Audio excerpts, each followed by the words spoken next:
You are now entering a dangerous liberty zone where God-given natural rights are held sacred and exercised. This is your warning. Tyranny, fascism, and censorship will not be tolerated. Ideas will be exchanged freely. Rigorous debate and open discourse is encouraged.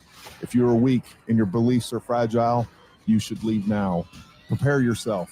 We are now live on the Dangerous Liberty Podcast. All right.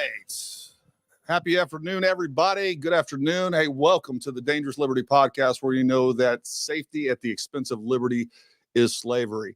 We have a very special episode for you tonight. I can't wait to introduce our guest, and I can't wait to talk to him. I'm really looking forward to this. Been looking forward to this a long time. Some of you may know him. He comes from a very small channel, but if I would like to introduce Dr. Chris Martenson from Peak Prosperity. What's going on, Chris? Gary? How are you? I'm well. I've been really looking forward to this as well because, just our couple of phone conversations. I just like how you think, right? We're here to find the truth, and we don't have any pet ideas. They're just data, and we try and stack stuff up. So that's what I'm here to do. I just want to talk about everything, and wherever it leads is where it leads. Absolutely, and that's the one thing. Ever since I started posting about this stuff, I've been flooded with, you got to go check out Peak Prosperity. You got to go talk to Chris. And I did. And then, I reached out to you guys and luckily Nick kind of contacted me, and I'm just glad we were able to bring this together, because here's whether or not we agree 100% on one thing or another, what I think to be true, and I'm pretty good at read on people, is that you are after the truth. You're sincere in that. I know I am. And, whatever we can do to work together to get to the truth, and regardless of conspiracies or this or that, what we have a government that absolutely failed. We spend a lot of money in tax dollars. We should expect more. We should get more, and people should be held to account. And I hope that at least in some small way that, you and I can team up and work together to make sure that that takes place, that the truth from them gets to the American people, because they deserve it. And, if worst case scenario, if nothing else, if that never happens, we have a record. We have a record of what took place. We had the record of what people were saying during this time. And, if 80 years from now, we're still into the, JFK situation, people at least have a lot more information than they did now. And kind of what I like to do, Chris, is just kind of step aside. I was telling you, I know you've been busy. I have your notifications on YouTube, and about every 4 hours or so, I got another new notification of new content coming out. So I haven't been able to keep up with everything that you've done. And I know you haven't been able to keep up with everything I'm doing, because we're both, I'm running about 3 hours of sleep over the last 4 or 5 days. So I can completely understand that. But what I'm going to do is just step aside, and I want you to kind of talk to everybody. If you will, just take a second to introduce yourself for some of my viewers. Maybe some people don't know who you are or what you do, and then we'll just go from there, Chris. Well, sure. So before I start, though, it's really important to me, like the thing that I care about here is that there's two critical functions that you've been performing and I've been performing. And the first one is just getting this recorded in real time, because things tend to get lost, and it's just really important to have that record. Absolutely. And the second thing is, I want to get data out there that's going to force the people who, this is the full belief system on display. I think that the natural instinct of Washington, D.C. bureaucrats is to lie and to cover up and to not admit failure and to do anything they can to save face. And so part of what I want to do is just get facts out into the record, so they have to confront them. Like, they can't, it's easier for us if they have to fit their narrative to our facts, which are just the facts, rather than vice versa. They come up with some story, and then later we're going, that's not how it was. First mover advantage. So I'm really proud of how fast you moved. I moved. A lot of people moved to just get this recorded. This is like Dealey Plaza, but with 200 cell phones. It was a pretty good deal. No, 100%. And one of my biggest regrets when it comes to this type of situation was the Las Vegas shooting. We still don't have answers for that. And I'll tell you, if there is a conspiracy to be had at a minimum to withhold information, there is nothing bigger that you can point to than the Las Vegas shooting. I have my own theories on that. Now, a good friend of mine, his wife was killed during that event. He lives right down the road from me. He and I were actually at First Special Forces Group together. We served together. I ended up moving here. And then like several years later, he was retiring. He gave me a call. He's like, Gary, are you in? We live nearby Martinsburg, West Virginia. I'm like, yeah, this is where we're at. He's like, I'm retiring. You know what? I'm from there. And I didn't even know that. It was just this weird coincidence. Well, he gets here. His grandson goes to the same school, had the same class as my kids. So we saw them every day. And they went to that Route 66 concert every year. And, you know, oddly enough, we knew that they were going. We were following them on Facebook. We knew they were there. And then we saw what took place that day. And we're like, oh, God, you know, I hope they're okay. But, you know, the odds of it being someone that you know are just so slim. But come to find out, you know, she was hit and she died in his arms. And I didn't pursue that the way that I should have, because I was trying to be respectful. And I also didn't want to seem like I was trying to capitalize on all that. But that, I have a lot of regret on that. And I wish I would have went after that, because I think there's a story there that most people don't realize. And I have my own conclusions, and we could probably do a podcast on that all over again. But, you know, I think this is so important, because I do think that we have agencies that are completely overtaken with political activists.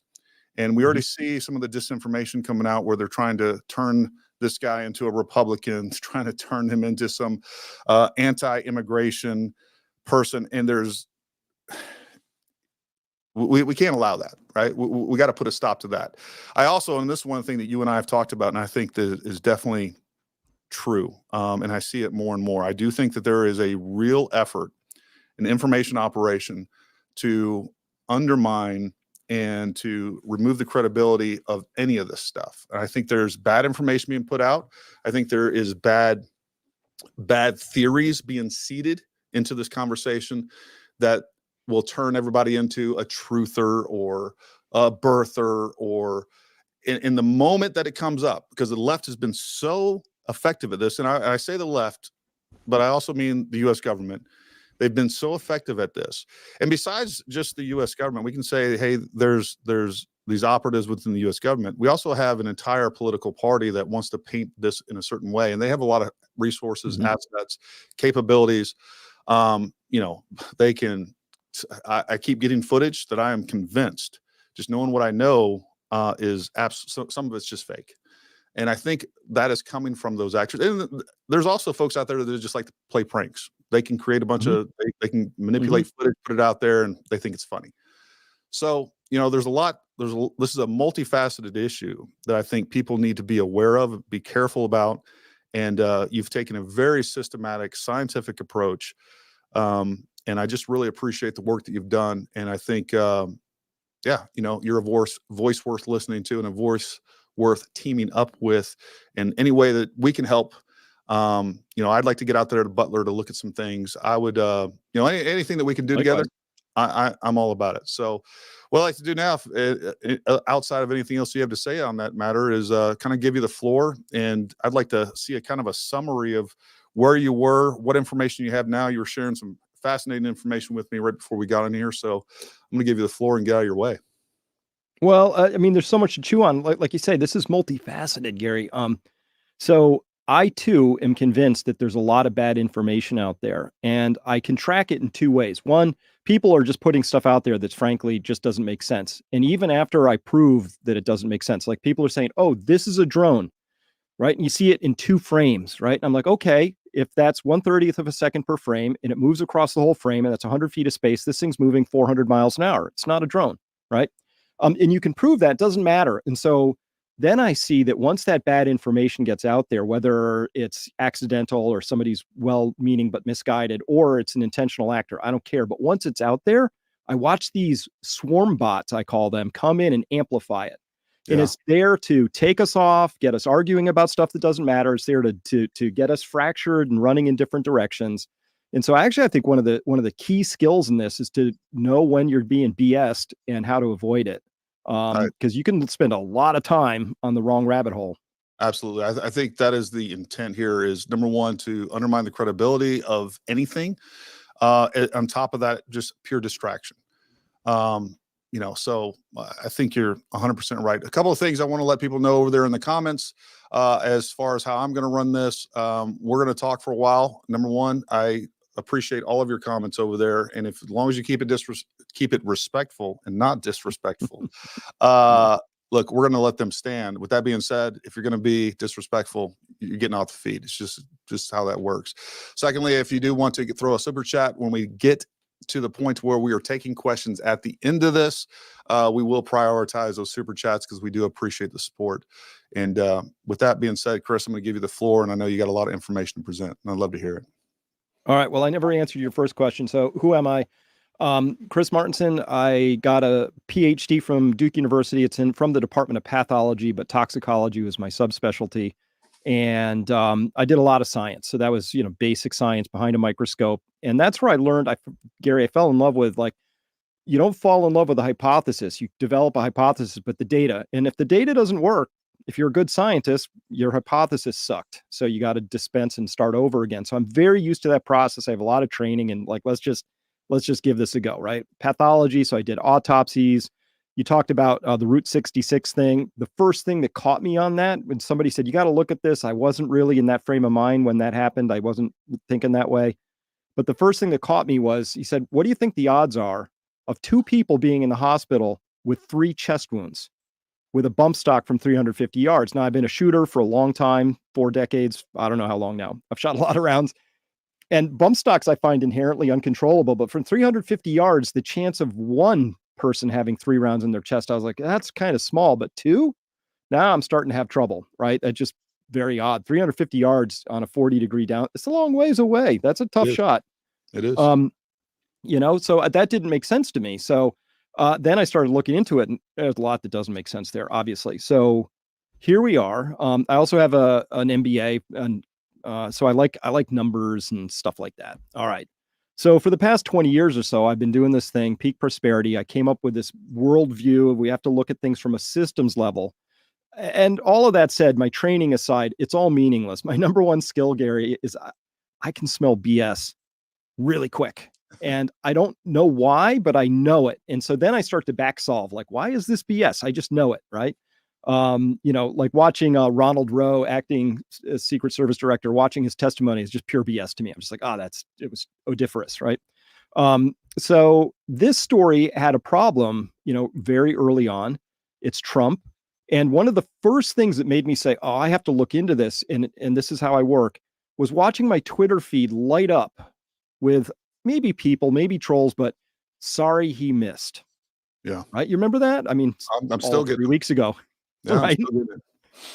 Yeah. So that really caught me off guard, because that speaks to the first layer of this thing we're analyzing, which is the degree of psychological operations that had been layered upon this man, Trump, who's now such a mirage or just some sort of, he represents something to people that they're willing to say, sorry, he missed. And so that just speaks to the level of animosity that had been ginned up. And I don't consider it's not organic, Gary. I think somebody is actively promoting and pushing that, and it worked. And it's convinced a lot of people that this is the new Hitler. And of course, if you could go back and shoot baby Hitler, people say, yeah, I would do that. So there's something going on here that I said, okay, maybe he wasn't getting the best of coverage. Worse, maybe somebody let it happen. Triply worse, maybe somebody made it happen. So that's sort of where I started this. I'm saying, okay, null hypothesis, if you call it the thing you're going to try and disprove or prove is this is a lone kid. He had no help. He fired 8 rounds, and 2 other shots came back, one of which took him out. That's the starting hypothesis. So I started digging into it, and the audio was really confusing because the first 3 shots are completely different sounding. They have different wave characteristics. I have people telling me, analyzing it at levels I can't, that there are different echo characteristics suggesting a slightly different location. There's a lot of things that just don't actually line up from that. So that's still an ongoing investigation. Like, what do we really know?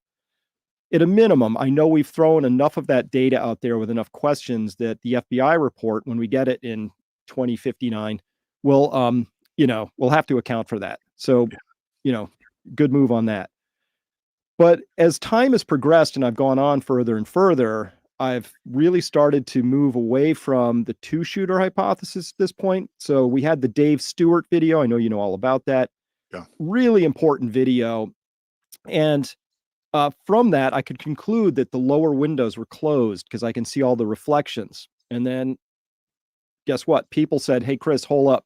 He got picked up by the state police. He was detained. His phone was taken away and it was transferred to the FBI. And 4 days later, he got it back. So we have a chain of custody problem. If you're in the MIHOP, LIHOP territory, okay, put an asterisk on it. But given what I see, I see all the windows are closed. So we have to rule that out. Now I don't have a spot for a second shooter unless it's out of those windows on the second floor of that 2-story building to the side. But there you have angle problems because I can really pretty carefully account for the shots and all the shot angles and where they line up. So particularly it's the first 3 shots that matter because we have this one thing, Gary, that's like, it's the only ballistics I'm positive about are Trump's ear got nicked and it clanged off of a railing up in the back. Correct. Right.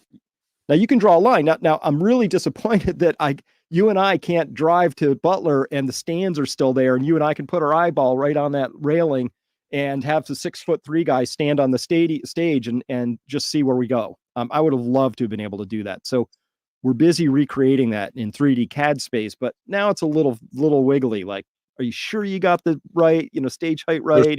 There's some room for error at this point. Yeah, now it's getting questionable.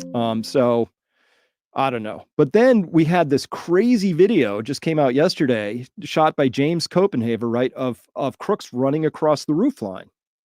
Right? Yeah. That's an intense thing right there because now we can begin to account for how he must have gotten on the roof, his path across the roof, how much time he would have been visible to who. I found that really extraordinary. What did you make of that? I didn't know really what to make of that. Other than it was extraordinary. It's extraordinary to me that he wasn't seen. He wasn't seen by more people in the crowd. I think that's one of the things that kind of gets lost in this. We see all this footage, and you have to understand, and I know you do. You guys are in front of cameras all the time, but when we're filming things with these that essentially have a pretty wide angle camera, it makes everything look so much further away.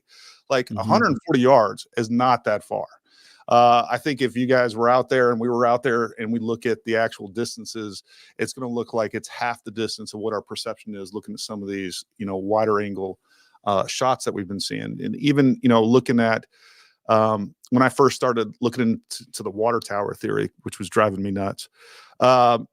One of the first things I did was actually space out, hey, how far is the water tower from, and I saw what that distance was. And I'm like, man, it looks so much further to me on this video and in this camera. It is not that far. It's like, especially when you see the new video from Dave, where he's panning over and you see the water tower. And again, we're still dealing with a wide angle camera that makes things look further away than they are. That's still like a stone's throw away. It is not that far. So, I think, and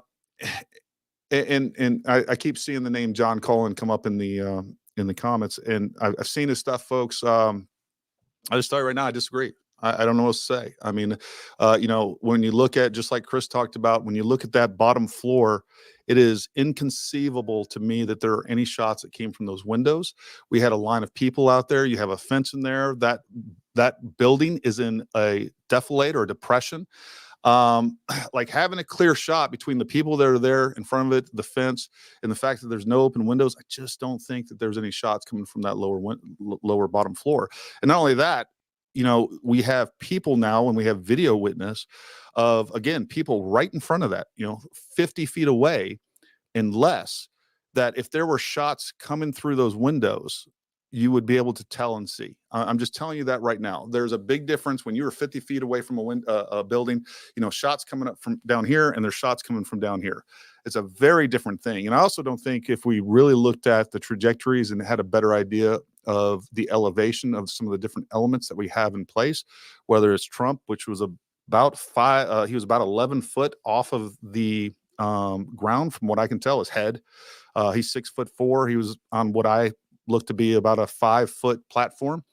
And then that building down in defilade some, so I think there's some more, there was a lot of people, and I get it. There was a lot of people in a rush to tell what their thought was on this. And I immediately had all kinds of people contacting me, knowing my background, asking me, to give an assessment. And I'm like, look, I was a sniper. I've done counter sniper operations, but this is very different from what Secret Service does. And I would be remiss to get in there. I don't know what their SOPs are. I don't know what their capabilities are. I don't know. There's a lot of specificity that goes into even if you did the exact same mission and you go from one department to the next, trying to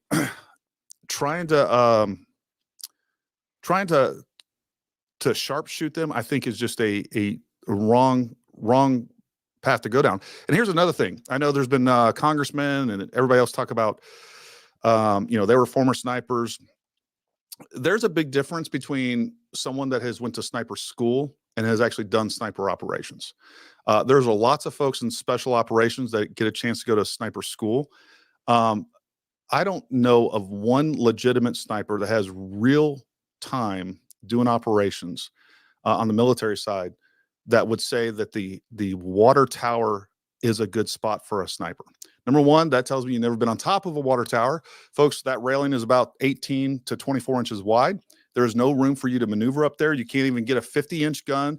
You can't get a tripod up there. You can't get a good, and not on top of that, you're now dealing with shooting at an angle. And for those of you who don't know, when we're talking about what we call high angle shooting, I'm not saying it's impossible, but it's more complicated than shooting along a straight gravitational line. So, there's all kinds of reasons why that didn't make sense to me to begin with, which, I ended up spending all this time. I ended up taking on this role of like kind of going through these conspiracy theories and saying why this doesn't make sense and why this doesn't make sense, with the intent of getting everybody on the same page and hopefully us being able to agree on a certain set of facts so that we can have a straight pathway going forward so that we can pay attention to what's really going on. So I don't even remember how that rant started, Chris, but that's where I'm at. Well, this is going to get me in a lot of trouble. So I've been avoiding Cullen for a while, and he's been very upset that I've been avoiding him. So read that however you want. But I do have a lot of people saying, what do you think about this? What do you think about that? So here I go. I'm just going to wade in. I'm going to step in the hornet's nest. So if you could show this up full screen so people can see it here. So this just came in this morning, right? And what we have here is Cullen put out this thing where he said, this is just from today, and today is August 1st, right? He said, we found another shooter on Trump's site on his right, 3D kill box confirmed. And he has this picture of what he's calling a bullet. But I stepped through it, and it's there in 1, 2, 3, 4 frames. Okay, so then you just do some simple math and you say, well, 4 frames, 30 frames a second, that's 0.133 seconds. That means this thing's traveling 30 feet per second. Gary, how many bullets travel 30 feet a second? All of them. Jesus, most of them. Like my kid's Nerf gun up there is probably around 30 feet per second. I just want to point out, Chris, you're a complete nerd. I just want to lay that out there. Come on, you're not seeing a bullet. You have to get the slow-mo guys. You need to get your 120,000 frame per second camera. You want to see that bullet. You know what I'm saying?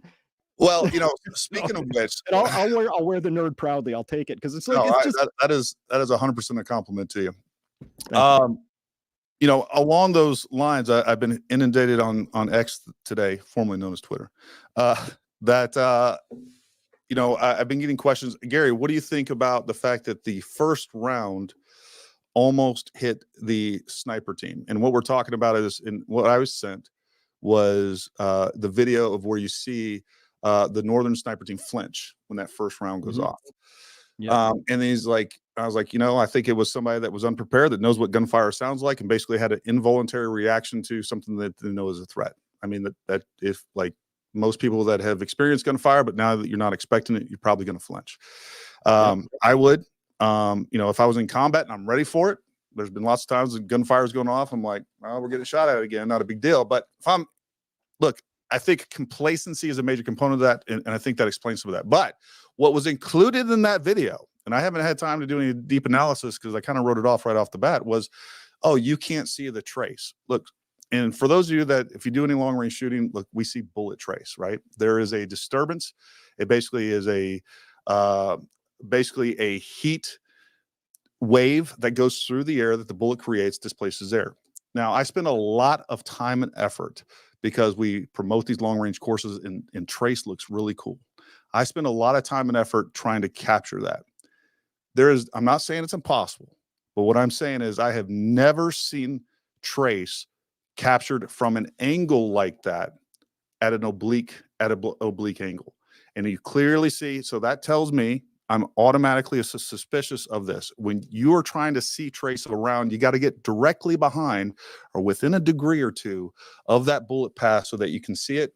And it's just, I've never seen it off to the side. What we see now, we do see that round captured in a picture with Trump. But what we're talking about there is we have a camera that is, I don't even know what the shutter speed of that thing was. 1/8,000th of a second is what they're saying. 1/8,000th. It was set at its fastest speed. There you go. So that makes sense. We're not seeing trace. What we're seeing is a streak of the actual bullet. Somehow he got lucky. And there's cameras perfectly capable of doing it. And that's another thing. People say, well, you know, this is really suspicious that somebody was on the ground that was able to get this. Folks, how would they have a camera that can do that? The average really good camera that a photojournalist is going to have, this camera that I have in front of me, it's not that good, but it's pretty good. And I don't have my livelihood is not tied up into getting good photos. So it doesn't surprise me. There's nothing suspicious in my mind that we just happen to have a photojournalist covering a political event of one of the most polarizing, but also most headline grabbing person on the face of the planet right now, taking, you know, high speed photos, especially during an event like that. So that, to me, there's nothing suspicious, but that's my point, is I am 99% sure that that footage was manipulated to show some sort of trace. And on top of that, there's nothing that indicates to me, and you may have different and conflicting information, please let me know, that we ever saw rounds going toward the counter sniper teams within those first 3 rounds. I'm open-minded to see whether or not we saw something around that with the other 5 rounds.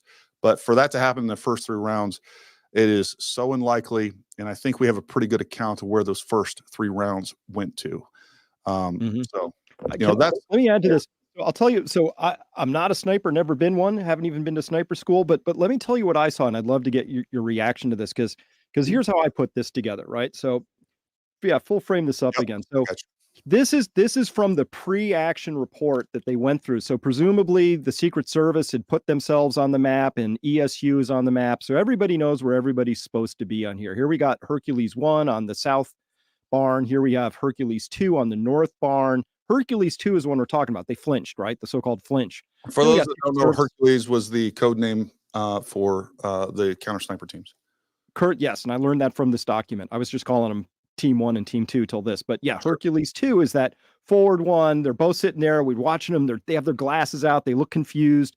They jump. One of them, the guy in the closest to us, the left guy, jumps a little when that first round goes off. So here's how I understand that. First, they know up here that there's some ESU there's Butler and Beaver County SERP people up. They know there's people in this complex who are friendly. So they got that. Worse, there's a different part of the same document shows them actually are supposed to be on the roof in question where Crooks was, right? So if they have any kind of a map with them, they look at it, they're like, well, I know I got friendlies there because they're on my map, right? And then this is from Spa Guy did this great video drone flyover, and this is from exactly the spot where Crooks would have been. Look at the shot profile that Hercules 2 has.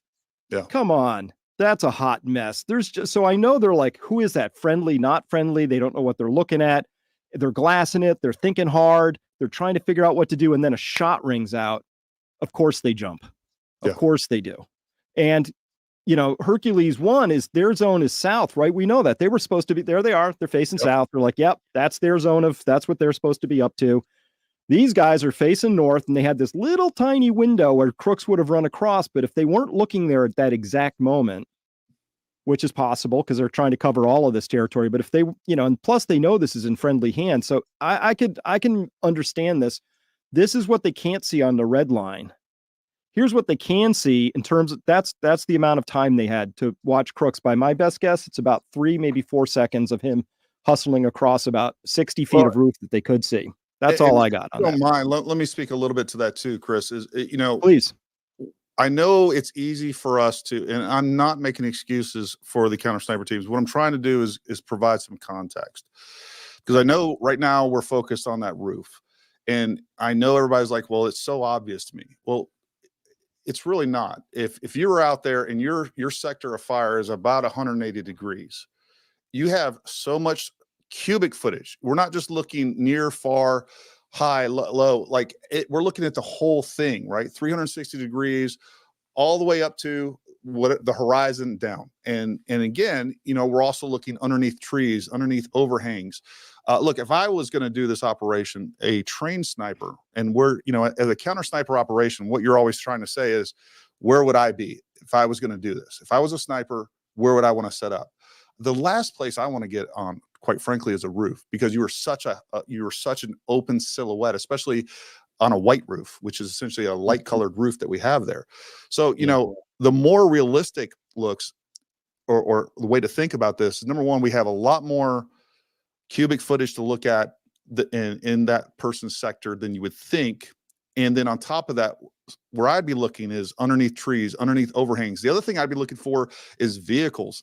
Like if I'm doing this, we saw the DC sniper. That is a classic, you know, urban sniper method of concealing your position, is inside of a vehicle, going through a window, in the back of a room. Those are the places that are much more obvious. And besides the fact that where he's set up, whether it was intentional or on accident, I think it was just kind of common sense. He's kind of peeking up above the roof, like, oh, I see him. I keep moving over. I don't see the guys that are looking my direction no more. I kind of think that's where that is. But I know it looks very obvious to people, but when you're actually up there and you have such a large sector to cover, and you have all these things grabbing your attention. You see this person over there doing something weird. Now you're looking over there. You're looking through the binos at that person. Then you see another person over there. Now you're looking through the binos from there. And once you're in those binos, you got very little situational awareness outside of what you see in that very couple of degrees of location. So the idea that, you know, they should have only been looking at that roof, I think you're missing the forest through the trees. So that's just my thought and kind of experience with that. And I think I want to be fair, right? I want us to have an approach to this that is fair to the guys on the ground, because I think they were set up for failure. And I think overall their response within what their responsibility was, the counter sniper teams, was good. I think we have obviously some really major breakdowns with communications. You know, I shared with you, and I'll try to touch on this while being as careful with what the information I was given. One thing I can say, everybody's seen the female that looks like, I don't know, she looks like a clown out there, right? And I know there's been some reports that the shift, that personal security detail, was augmented by Homeland Security. That is incorrect. Every single one of those people out there were 100% confirmed Secret Service. Okay. Now, the thing to understand is when they say those were, whether they're referring directly to them or they're referring to other people, saying that they're Homeland Security, it's like saying the Army is DOD. Homeland Security, Secret Service does fall under Homeland Security. So just so we're clear on that. Now, there were Homeland Security investigators and personnel out there, but they were manning, or that's very sexist these days. The personnel doing that were actually the ones doing the magnetometers and things like that. They were out there controlling the access points. Everyone around the protectee is 100%, and just take my word for this, or not, I don't really care. They were 100% Secret Service. Also with that woman that we see, she was the shift lead. She was the one that was running. She was the agent in charge. Number two, she is the one that conducted the advance. She did an abbreviated advance. Now, when you guys sit there and say things like, or including me, like, why were these people, why were the counter sniper teams positioned where they were? One thing I will say when it comes to that woman, for better or for worse, and whether or not she's competent or not, she was the one that was able to push for, and at the last minute, get the counter sniper teams. They were not originally scheduled to be there. So that woman, from all the information that I've gotten within the Secret Service, pushed hard to get those folks out there. They were actually given permission to get us counter sniper teams out there that Thursday night. And they didn't fly out till Friday afternoon. I don't know if they flew or not. I know they didn't get there till Friday afternoon. Typically how an advance works, and if you haven't seen my full interview with a former counter sniper team member, I really recommend. I think it will educate you a lot. It will also tell you how big the failures are, because the guy that I have on there is former Secret Service and a former counter sniper team member. He is not in any way being given a defense for what what took place or making excuses. He said he was ashamed, because the way this is supposed to work is when you do have an advance, you have elements from every team. So we're going to have CAT team members out there on the advance. We're going to have people that are going to be on the shift on the advance, and people from the counter sniper teams. But that's not what happened. We had an abbreviated advance that was conducted by that lady and a couple of other folks. Nobody from the CAT teams, nobody from the counter sniper teams. It was those individuals at the last minute that threw in those positions. Typically, the counter sniper teams would determine where they're going to be, and the CAT teams are going to come up with their response plan, all those things, because the CAT teams don't know all of the specifics or the duties and responsibilities and the capabilities of the counter sniper teams, vice versa, and definitely not somebody that is a shift lead at that point. All right. That lead is essentially a supervisor. They are not necessarily the most tactical, they're like a captain on the police force at that point. So, those people, the counter sniper teams didn't get to choose where they wanted to be. They didn't get to choose where their sectors of fire were. They didn't get to choose their position. And I think things would have been different had those assets been allocated sooner and a proper advance had been done. So that's kind of where we're at on that, Chris. Interesting. I have this one picture here. Well, it's actually a short video. This is actually from that first meeting where they came out, where you said they scoped the site out. Look, this is from the pre-meeting. There she is, right? There it is. So some local news outfit was out there, KDKA, taking a look at this whole thing and watching them do a walkthrough before that went down. So I think, but that looks like Special Agent in Charge Tim Burke out of the Pittsburgh office for me, and there's that lady. So they're both on site. If you're gonna have an abbreviated pre-mission meeting like this, you're gonna have the lead there, and it makes perfect sense that she's there. They should have had everybody. But quite frankly, again, the way that this was, I know this was hastily thrown together. I mean, all those elements may not even been on site at this. I don't know when this was taken. Do you know what the time is and the I believe this was like a week before, but I don't hold me to that. Yeah. Well, that confirms what I've been told. I have never seen that before. So she was the one there conducting the advance, and she doesn't know she's making decisions for people that have specialized capabilities. And they aren't there to say, hey, no, that's not where we need to be. We need to be over here. And normally the way that would work is you'd have all these elements go out, do their own advance with their job considerations in play, and they would come back to her and they would tell her, hey, this is where we want to be. And she would say yes, no, or, typically what I've heard is that you're never going to have a lead say, no, you don't know what you're talking about. I'm gonna put you over here. But what you do normally get is somebody to say, hey, this is where we need to be. Roger that. But she's down there making all the decisions. And at that point, the counter sniper teams weren't even in play because they were not approved at that point. Yep. Well, so if I could, I just want to play. So Milk Bar TV put out this incredible compendium. So with the Copenhagen video, right? You have to start the timer. Like, when exactly was he running across relative to the speech? And then Milk Bar TV stitched it all together and gave us this run from basically that moment forward, where all the different things that we've been seeing. I think this puts it in the clearest possible view so we can finally understand what actually happened, at least from the moment Crooks is on the roof till the 10th shot.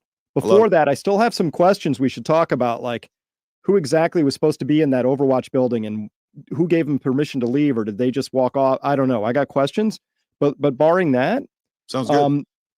Let's just take a quick peek on this one. Let me see if I got I got my volume up, so this should volumize.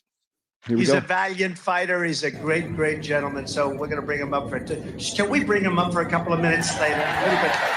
All right. You get ready, McCormick. You get ready. I'll get you up here. The world will see a vibrant Republican Party that is bigger, stronger. Skipping ahead. Yeah, someone's on top of the roof. Look, Thank you. there he is right there. Right there, see him? He's laying down, see him? Yeah, he's laying down. Instead, I'm here with you fighting like hell to get a senator elected and to make sure we take back the White House, because if we do, we're going to make America better than ever before. We're going to make it. Yeah, look. And it's not easy, because we have millions and millions of people in our country that shouldn't be here. Dangerous people, criminals. We have criminals. We have drug dealers. We have people that should not be here. And it's much tougher than if it happened to be. We had the strongest border ever.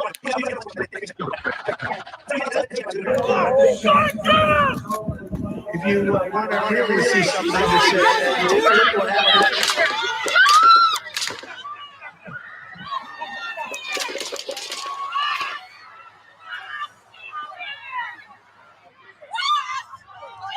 I hope he's turning this way. Be careful, guys.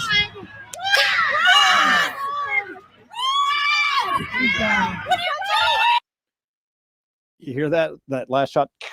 Yeah. Oh, like that's the people like, oh, okay.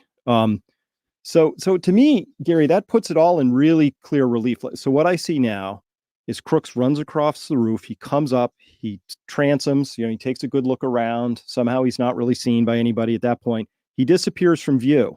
And then the next thing we see him, he's over on it. His back is to us, right? He's facing away on the roof over there, but where his backpack was, I'm pretty sure my interpretation is he's assembling his rifle. Like it's somehow, he's got a screw off barrel or whatever he's got.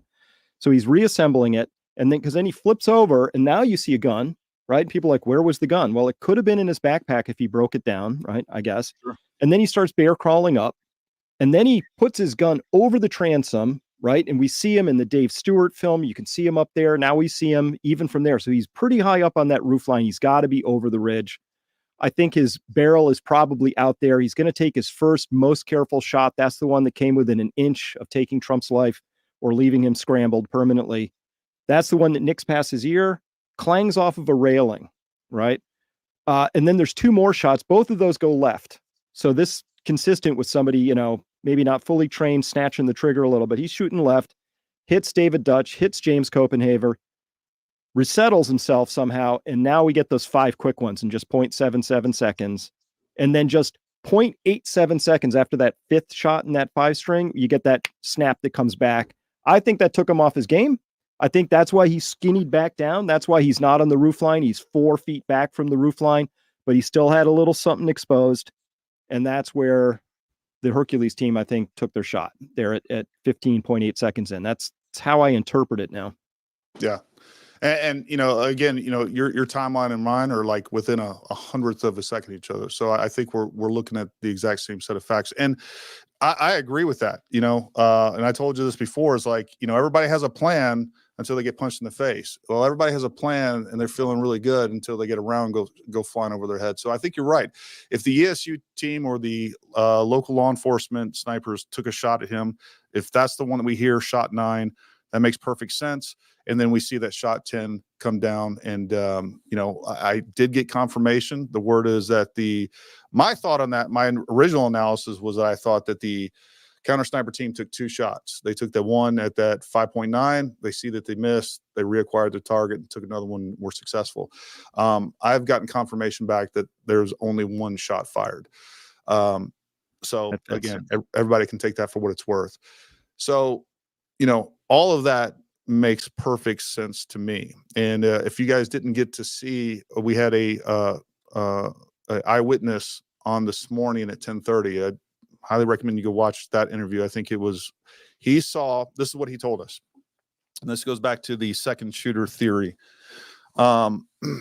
He said, look, when the shots were going off, I wasn't sitting there counting rounds. He's like, but what I can tell you is I did see muzzle flash. And specifically, he saw muzzle flash come from his location during the first 3 shots. And then there was that brief pause. He's like, it felt like forever, even though it was, I don't know, like a second and a half or something like that. So he went to go stand back up because all he did was crouch down. And then he saw muzzle flash again from his location, looking directly at him during those 5 shots. He's like, again, I can't tell you how many rounds it was or anything like that, but I did see muzzle flash from that first set of shots and muzzle flash from the second set of shots. And I know that contradicts some of the audio stuff out there. I don't have a good answer for that. Go ahead, Chris. Well, I'm just wondering, where exactly was he positioned?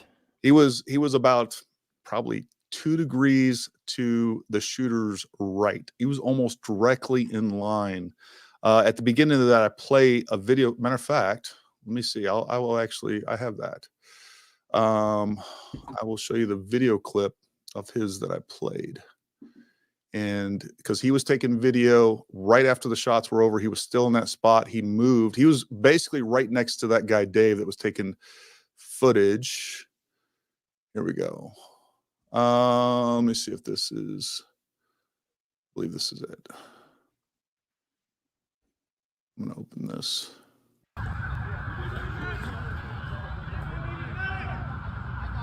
There's 2 videos. I'm not sure which one this is. That's nice and stable. That's not Dave's. No.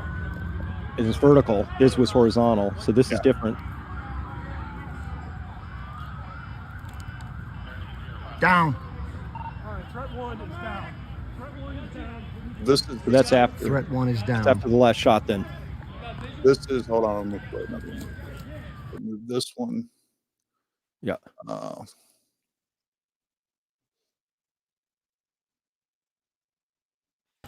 I am literally right between where Trump was and the shooter.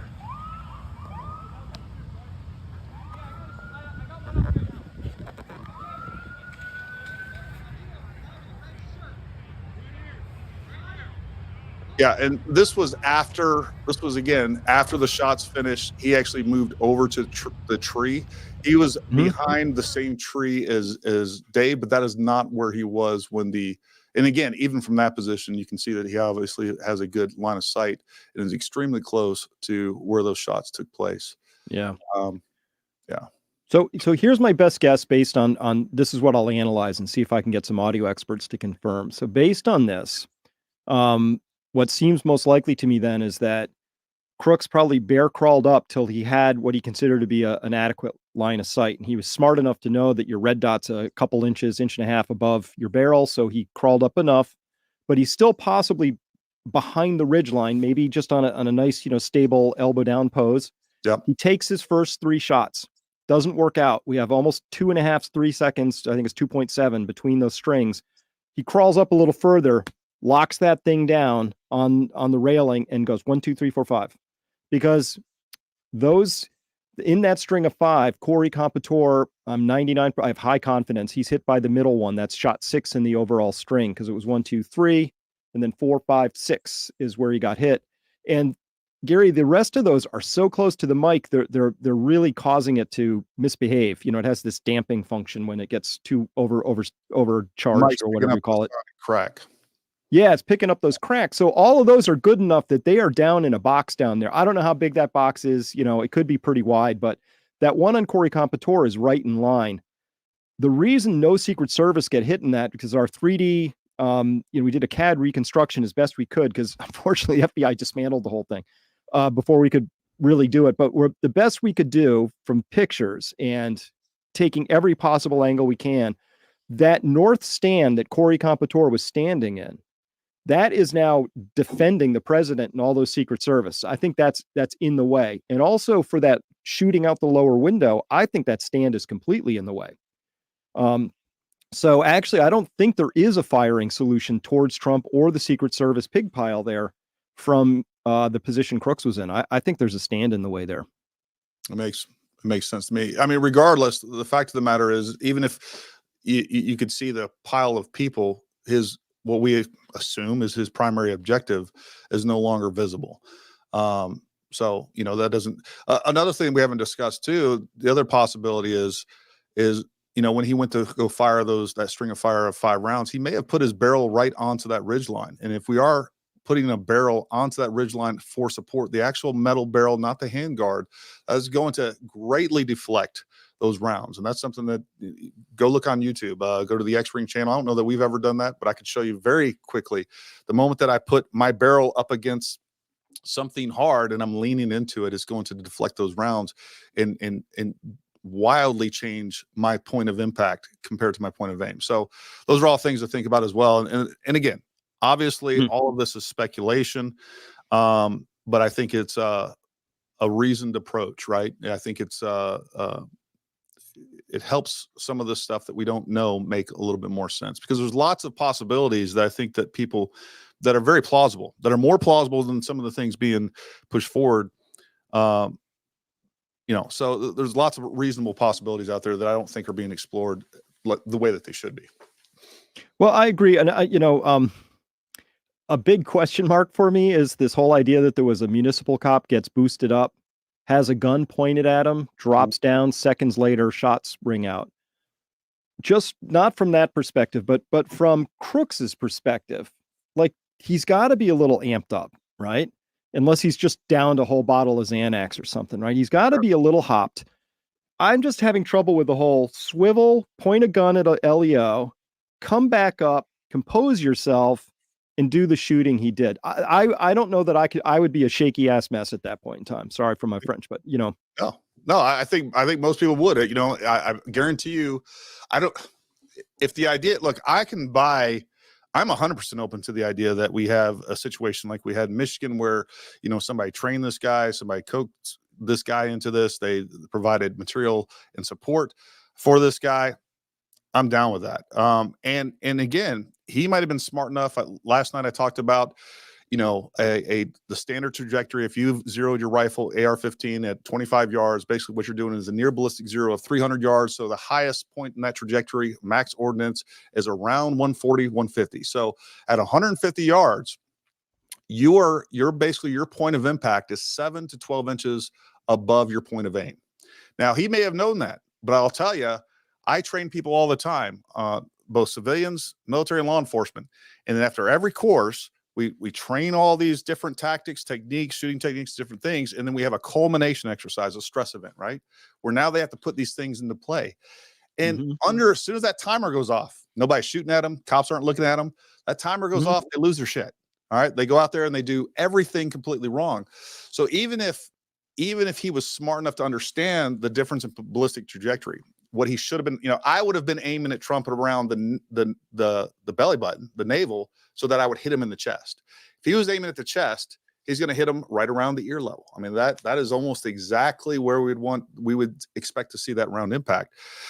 So he may have known that. Maybe he did, but under stress, we go back to our normal. Now I'm dropping down to center mass. All right. Which is going to, or again, he's not aiming low enough to compensate for that difference in bullet trajectory. So he's aiming at the chest and we get a shot at the ear. No trained sniper, or very few trained snipers, if they are shooting even at a target at 140 or so yards, typically, if it makes sense to us, we're going to go for a high center chest hit, not for the head, because of the problems that we see with the head. It's a smaller target. It moves a lot. I don't know. They might get lucky and turn and look at a graphic to one side and you only hit his ear. So there's lots of good reasons why you don't aim for the head. But yeah, I think that's one of the things that you've been really good about, Chris, and that is taking a systematic approach to this. And look, I can tell you right now, if I want views, I can come to all kinds of crazy conclusions and say that I know this, or I still think there's a second shooter, and I could post a different video and every single day about a different location where a second shooter could possibly be, and I would get millions and millions of views. But my integrity just won't allow me to do it. And I do think, guys, like, I don't know who Colin is, but I do think that if you're going to get on there the day after and then come up with a theory that is so easily proven wrong that there are shots coming from the bottom window, I think you are I think you're out over your skis. And I think I'm not going to talk about what his motives are. I don't know, but I think that's the wrong approach. And that's just my opinion on it. No, Well, I agree. And so the data first led me to be very certain there were two shooters, because the sounds were completely different. The audio signatures were different. Everything was different. Plus we had two specialists out of Colorado State University, or forensic audio experts, and they said same thing, right? So that seemed like a good starting point, and everything was confirming that. I can show you and I had 4 separate sources, 5 now, I have 7 now, but I had 4 at the time I went out and said, okay, this looks like 2 shooters, right? Right. And I think that was too much confidence for what I had, but I mean, I had 4 independent sources saying, look, these are completely different things. Right. No, look, and I'm completely, look, I go into these things like this as default. I'm wrong. That's what I think. And I'm being sincere about that. And I'm completely willing.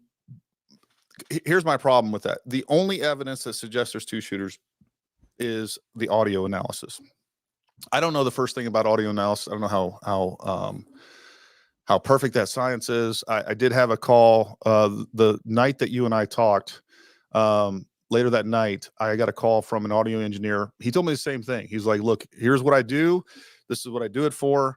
I'm telling you, Gary, those are 2 separate sound signatures. And I steel manned him to death. I said, well, what if, I talked about my theory, putting the barrel in front of that ridge line where we now have a resonator pushing this way, or we pull it back. I will say, when I did mention that, he's like, ooh, I didn't really think about that. He's like, but I don't think that's what it worked. But what I can say is that, like, he also didn't go back to the lab and test that theory out. I also talked about, hey, if we did that on top of, moving the barrel in one direction or another. We also talked about, like I talked about with my first guest, where we talked about going junkyard prone, where you turn the gun sideways to get a lower profile, where now you have an ejection port sticking up. I don't think that happened. I think there is enough video evidence and eyewitness evidence that doesn't indicate that ever happened. So there has to be another explanation. But my point is that there is fairly good evidence that says there's 2 shooters through this audio analysis. There's just nothing else that I've seen that points in that direction. And I could end up being completely wrong, and I'm willing to come back and say, hey, I was wrong on that. I'm okay with that. I just think that what I also think is there might be an explanation of why those sounds sound different, because eyewitness testimony, what we know to be true, or just the facts on its face don't suggest a second shooter. I also have, whether it was coming from that bottom window or rounds coming from inside of a room behind him, I think on the ground there would be people saying, hey, look, those sounded different. I didn't see muzzle flash. I didn't hear what was going on. I think from on the ground, and I've done a lot of shooting outside of windows, and I've been on the ground while people are shooting outside of windows. You can tell a difference. I mean, immediately. I think there would be so many eyewitnesses saying, nope, that was clear to me. Unless they were running suppressed, that's where things get a little dicey. But those rounds weren't suppressed. I don't have. Well, this is still an open question for me. And here's where the 2 shooter thing started to fall apart for me, was I couldn't find a place for the second one, particularly when the Stewart video came out and I saw all the windows are closed on that first floor. Well, now it's a real stretch, Gary, to get into those other windows that were open, by the way. And I don't know that they should have been on that Overwatch building. There were 3 windows facing 100%. Trump open, one open the other direction. I have complaints about that, but I couldn't make the trajectories fit, right? But still, I have 2 audio from the side that the first 3 shots are distinctly muffled compared to the next 5. So that would be consistent. And by the way, the ones out front were all kind of similar, but you can still say they're different enough to say we have differences we have concerns about. But that would be consistent with somebody shooting out a window, the sound's going that way, everybody recording down that way is getting sort of a similar view, but somebody to the side is not. So I don't really have any. Only thing I have left, and this isn't even a Hail Mary, this is just like I have to rule it out so I can sleep well, is there's a window on the east side of that Overwatch building. It's open when the video was taken of his body. There's a helicopter flying around. There's a window on that east faces the parking lot. It's open, right? Did Crooks come in that 2-story building, go up some stairs, come out that window? Did he climb up the back, up that little shack? We don't know, right? But that window is open. So that would be the only place I could think where you could shoot from, get a similar trajectory, muffle the sound, But it's such a stretch because now somebody has to basically what? Lean out a window? That's your pro? I don't know about that. I think this is what I would love to do. And maybe between the two of us, we could make this happen. You know, what I would like to do is to get to the truth, we have to eliminate what isn't true. I think that's really one of our, because we're not going to get straight answers. Even if the government came out tomorrow and gave us a perfectly truthful answer, we wouldn't buy it. I wouldn't buy it. I know you wouldn't, and nobody should, because the government's full of shit. They're always, at a minimum, they're going to cover their ass, right? That's a fact. You know, there may not be some grand conspiracy to kill Trump. There may have never even been a conspiracy or efforts to deny him resources. But what they are going to do is they're going to lie to us because to hide their incompetence. That I think we can all agree on. No matter what report that we get, it is going to lack any trust from the American people. What I think we could do, and I think that if we can get support from law enforcement, we can get support from whoever owns that AGR building. Maybe we can call BlackRock themselves. I guess they own that. But, you know, if we could get either even blanks, but we get shots from both locations to see how different those sound both. And I would love to have, if we could get, you know, cell phones and as close to the same spots as we currently have. And then on top of that, get eyewitnesses down there and then get shots from those locations. I think that will at least get us closer to the truth. I don't know. And I'm willing to look at that. What I will say, what gives a lot of credence to the audio analysis is that we have so many different locations that we do know that are showing the exact same anomaly. I will 100% say that. So trust me, folks, I'm not ruling out anything. I'm just saying that outside of the audio analysis, like I just don't see. And here's the problem that I have too with the second shooter theory. Basically what we're proposing, and tell me if any of this is wrong, Chris, from what you've heard on the hypothesis of the second shooter. We have a patsy that we're going to pin this on. And so we put them out there. Maybe we've coordinated with them. Maybe we don't. I don't know what's going on with that. But then we now have some sort of government agent that is highly trained, highly capable, has the full resources and backing of the U.S. government on the dark side, which, trust me, folks, that stuff exists, right? There are absolutely elements within our government that are accountable to absolutely no one, that are doing shady shit all the time. And we are now trying to pull off one of the biggest operations that have ever been conducted on that side of the house. And that is, you know, to kill a former president and to make it look fake. Maybe it hasn't been done since JFK. And then we get said trained shooter in there. And then at a target 140 yards away, we miss. Like, not only miss once, but twice and 3 times. Because I will tell you, the average good shooter that was up there, you can get lucky, or the target can get lucky, and you can miss the first time. There was plenty enough time for a follow-up shot to take Trump down. And so that's where this falls apart. Like, what we have is, for this major operation that we're going to conduct, we decided to pick 2 shitty shooters. And that's where this whole thing falls apart for me, because that just doesn't make sense to me. But again, Trump could have just been lucky. I mean, he really could have been. So for our screenplay, you know, that we're writing about this whole thing, right? So let's imagine this though. There's a shooter. It's a team actually, and they're coming in and they're pros, and this is what they do, right? First off, they're like, "Hey, we have to demonize AR, so you're gonna have to use the 223 round." They're like, "Not my first choice, but okay, if you insist." So what if somebody on that team was a patriot and they turned the top dial 4 clicks to the left? Guy misses. He's a pro. He's like, must have turned his head, takes a second, misses, takes a third down. He's like, peace out. Something is deeply wrong. Like, they could have had a targeting error. That's the only way I can account for it, because for the second shot, Trump is standing here. He's perfectly immobile. You just know you missed, and you even know which way you missed. And how do you miss that second shot if you're a pro? That's my thing. So if I'm looking through that optic and I see, and even if it's 0 magnification, but I'll tell you right now, if this was a state ran operation, that whoever was shooting that gun wasn't running a 0 power, a 1 power, you know, red dot sight. But even if they were, you could still see that Trump reached for his ear. He gave a clear target indication. If I'm going from there, I'm like, oh, I need to aim 6 inches right, 6 inches low immediately. Boom. And I squeeze the trigger. I mean, it's going to be that quick. So that's my problem with it. And look, to me, it's like a perfect explanation. Like if you want to ask, how did Crooks miss? Well, man, I can come up with a million reasons. Number one, he's stressed. It's hot. It's uncomfortable. His heart's pounding. He might have drank too many freaking bangs that morning. His AR may be shitty. The ammo he's using may be shitty. He may not have actually zeroed his optic as good as the thing. The thing could have ran out of batteries. Look, we teach carbine courses all the time, and we'll have carbine level 1 on Saturday. First thing we do after a quick classroom session is we zero those rifles. Then we run drills all day long. Then most people come back to carbine level 2 on Sunday. First thing we do is, because some people are showing up, they didn't come to that carbine level 1, they came to another carbine level 1. So we want to make sure their guns are zeroed. So we have everybody re-zero their guns.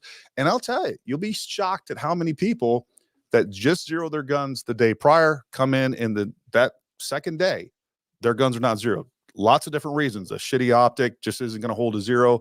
It mechanically wasn't on tight enough. They banged it around, they hit it, they changed ammo. There's 1,000 different things that can and do go wrong. And it is what it is, but I can come up with a million reasons of why. And then we talk about that string of fire that he shot. From my count, he got 5 rounds off in 0.81 that put him around a 0.20 split times. I'm a pretty good shooter, and I can shoot a lot faster than that.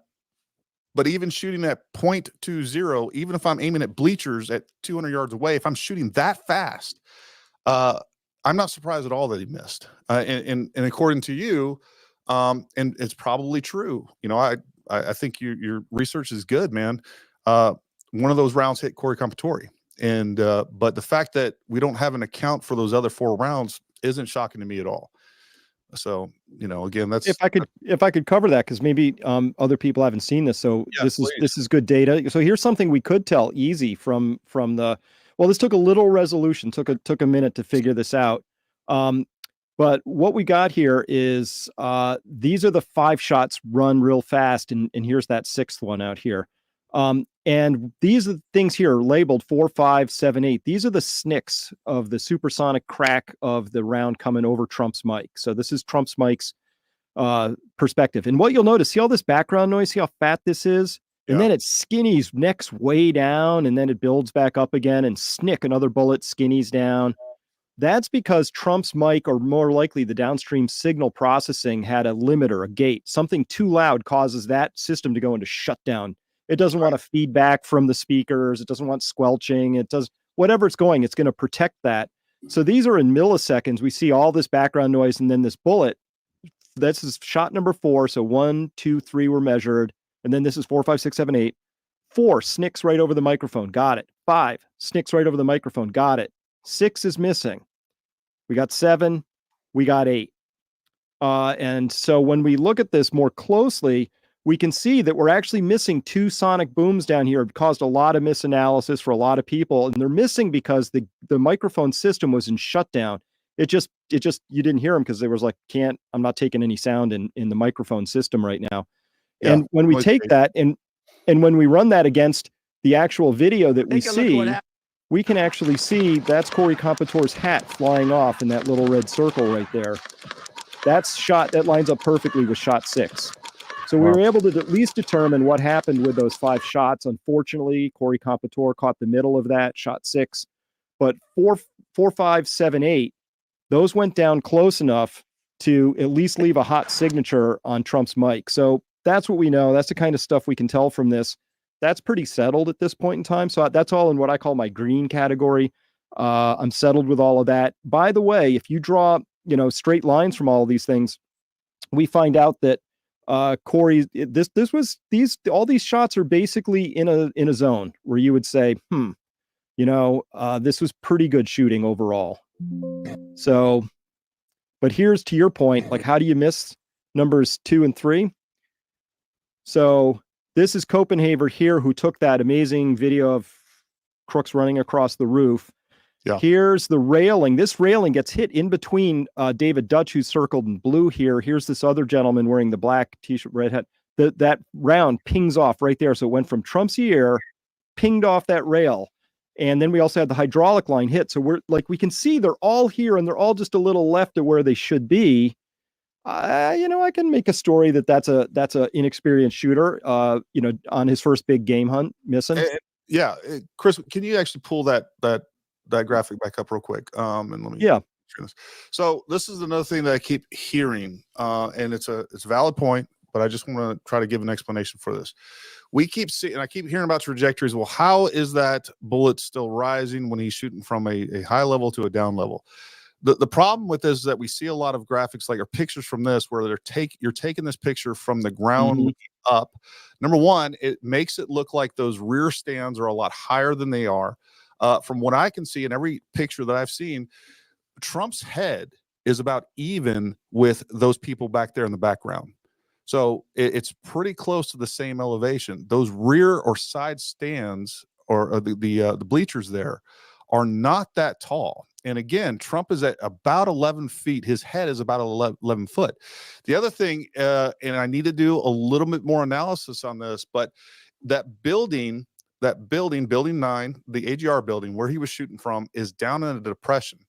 I would like to see, I need to see, it goes uphill. It goes uphill toward Trump. The elevation, the actual ground level is, I won't be surprised if we find that, and again, this is complete, somewhat conjecture. I will not be surprised if Crook's elevation and Trump's elevation, there's a lot less of a difference than people think, just because of the elevation of the terrain compared to one another. And the other thing, everybody's like, well, why is that bullet rising? And I'm going to pull out a super technical graphic for you guys real quick, because I think this is important that people understand this. This is what I was showing people last night. Look, let me move my microphone, my headphones that I dropped. Folks, when people zero an AR, they are typically zeroing an AR at 25 yards. Well, that is not, and zeroing an AR at 25 yards is not just random, right? It's not arbitrary. What that essentially is, it's the ballistic near equivalent of a 300-yard zero. So point of aim at 2,500 yards and point of impact is the exact same as the point of aim, point of impact at 300 yards. What we need to understand is that this is what we call our max ordnance. So if my point of aim is going to be here, but my point of impact is going to be 7 to 12 inches higher than my point of aim at 150 yards. So we need to understand that really we have a higher trajectory at this point because those people were probably another 40 yards or so, 30 or 40 yards roughly behind Trump. Yep. So now we have a trajectory that is still on the rise before it's back down on the fall. So the idea that we think that he's here and we're just, the idea that we think that Crooks is up here, Trump is down here, and that the bullet just goes straight down. That's not how ballistics work. So hopefully that is a little bit, I don't know, illuminating for some people out there. Hopefully that makes a little. No, that's great. Oh, that's great. That's great. So he even discuss it all. Well, no, that's great. I mean, well, we know he had a rangefinder, right? So maybe he zeroed out at 100 yards, maybe he zeroed at 25, but if he had a rangefinder, he's probably cognizant of at least some of that. Absolutely. Yeah. And again, he may have been completely cognizant of that, but just like I was talking about, under stress, you revert back to point of aim, point of impact. You're not thinking about, a hold off under stress. That stuff, a lot of that stuff, and I don't know this, right? We were doing conjecture upon conjecture upon conjecture. We don't know if he knew that to begin with. We don't know that if he did know that, he just forgot to do it under stress. We don't know. We don't know where he zeroed at. I'm just telling you that typically people zero at 25 yards or a 36-yard zero. Both of those result in a very similar trajectory where at 150 yards-ish, the bullet is still rising. And there's not going to be a lot of bullet drop from that max ordnance to 30 or 40 yards. It is not really on the downturn till 225 to 50, where it starts coming back in line with our point of aim. It is still above our point of aim at 225, 250 yards. And then at 300, it is now converged with our point of aim and a point of impact. So that's such a good point. And Gary, I'll share this with you as soon as we have it. Norm has been running full 3D reconstruction on a CAD program, and he's got that. Building 6 is down about 2.5 feet, and we're taking the best, LiDAR data we can for elevation, Google Earth, whatever we can. But it's not a flat topography, for starters. That building's down in a depression, and it rises for a bit, and we actually think it falls off another foot from Trump's stage, right? But then they don't probably put stands up like this. They probably have legs on them. We don't know about that either, because you're probably going to have that be a level arrangement on and on. So there's a lot of variables to account for here. So anything that's about the bullet must have done this because I saw that, that's deep yellow for me at this point, 100%. Because we're just conjecturing. Yeah. And at the end of the day, that's a lot of this stuff is going to come down to understanding what happened within inches, and even trying to recreate that, like a couple of inches here, a couple of inches there. Definitely a foot change in topography is going to change the outcome and therefore change our conclusion. I don't know that we'll ever be able to completely recreate. I think if anybody's going to do it well and do it the best they can, it's definitely going to be you, Chris. But I think, your calculation for, I'm getting distracted over here by the comments. I think, yeah, I think that needs to be done. And I think there's some good information we can glean from that, which again will help us it'll allow us to know what questions to ask, because right now I think there's still some gray area in that alone. Yeah. Yeah. Do we have time? I want to show you one more really cool thing that I think popped up out of. All right, cool. So this is really cool from the Copenhagen video, right? What's really awesome about this is that we have this one magical alignment from this corner of the building to the corner of this third vent stack. You can see Crook's little head skylighted against this building face way back here. Now it's all foreshortened and weird because it's telephoto, but at least we have this. So I think that leads us to be able to conclude this. When we draw a line from that corner across this third vent stack, we say he must have been on this side of the line, right? Yeah. He's over there. I don't care how twisty the picture is, because parallax is a problem. You can't always tell from angles, but when you have a really cool alignment like that, we can say he's over here somewhere. Agreed. Right? And if he's over here, maybe he was on building 6, but ducking a little bit. We don't know, but we saw him come across here and then he disappears for a while. And my interpretation is, well, he's getting down onto that thing. We saw the Beaver County helmet guy, have to hustle down and grunt his way back up out of that little depression coming across that causeway. So best guess is this is why he disappears for 6 seconds, comes back up, and we see him again, and then he disappears. So he's coming from over here, which allows us to begin to say, okay, well, how did he get up here? If he came up off of this AC unit here and he ran across here, he must have cut this way to avoid the parking lot, I would guess, because that would be smart, right? Or he must have come up this backside and come across this angle, but we know he passed through this red circle somehow. So that gives us some really interesting things to talk about. And my concern is from the after action report that we got from Chuck Grassley's website. This is from the Beaver Butler County folks. They said, look, we took a picture of the kid out of this window here. He's on that retaining wall. Somebody saw him at this picnic table. Here's the bike and the backpack. But this really causes me heartburn, Gary. Last known direction of travel, right into this courtyard nook where there's an AC unit, which means he probably came up here, came across here, and that was his whole path. So that means he was up on the roof for a long time, hucking around. And I kind of, in my better world, I like to think somebody would have noticed that, but maybe not. Yeah. Again, I think there is a real possibility that, again, the counter sniper, you would think they would see that, but they could have been in binos at that time looking at something else. And he just got lucky.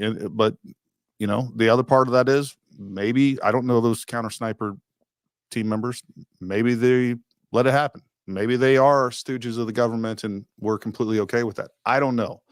But I do know that, I mean, we know what we know. And then the rest of, at the end of the day is supposition at best.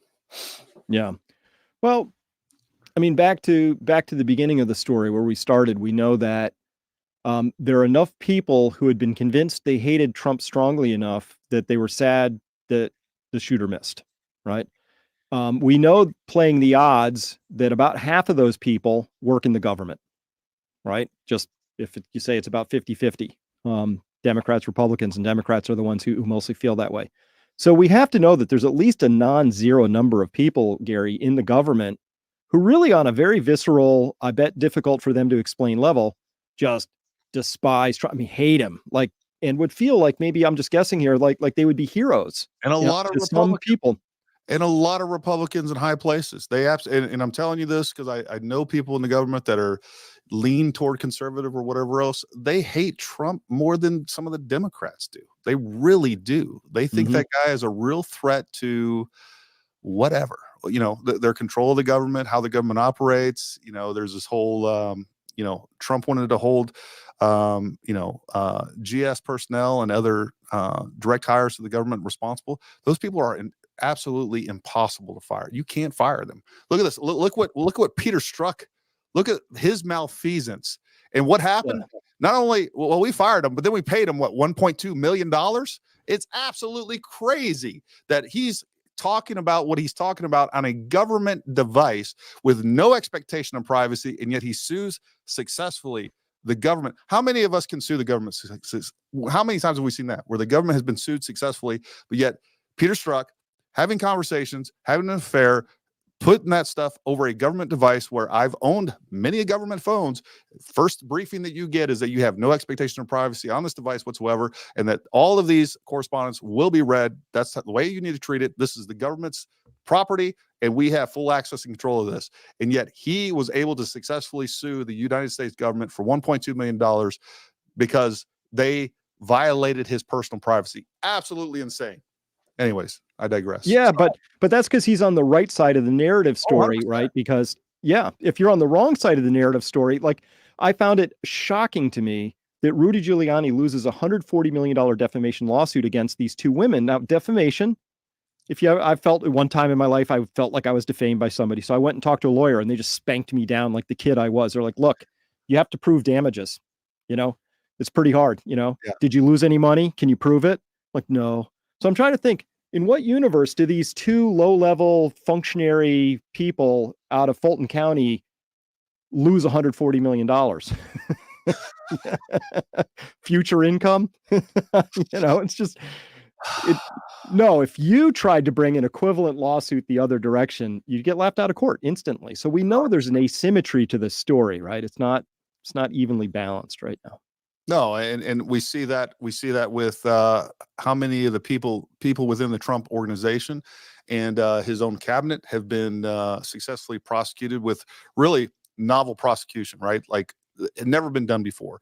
These are all process crimes that you could prove and could prosecute anybody in any administration that has just never been done before until it was Trump. And there's clearly there's a government that is clearly pointed toward one side. The scales of justice are definitely on one side and not the other. There's just no doubt about it. What do you think's at stake here? What's that? What do you think's at stake here in this next election?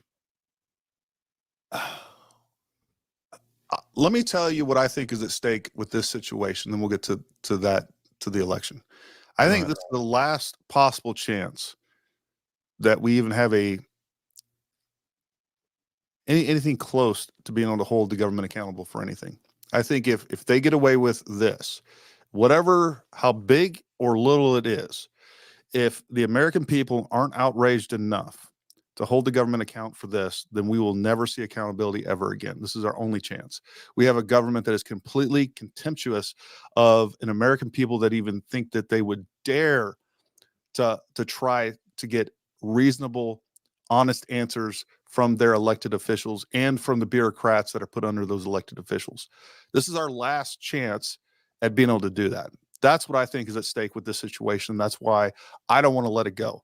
Now, am I under any delusion that that's going to happen? Probably not. I mean, we've seen Benghazi, we've seen January 6th, we've seen all these different events where we have these Republicans that I think are just as bad as the Democrats get up there. They grandstand, they get everybody amped up. We're going to hold these people accountable, and it doesn't happen, and it's all political theater. So that's what I think is at stake here. As far as the election goes, man, I think we're on the verge of losing our country. I think we've gotten to a point to where we have two groups of people in America, whether you want to call them Democrats, Republicans, conservatives, liberals, whatever you want to call it, that we've gotten to a point where our ideologies are completely irreconcilable. And I'll be honest with you, I've been saying this for a long time.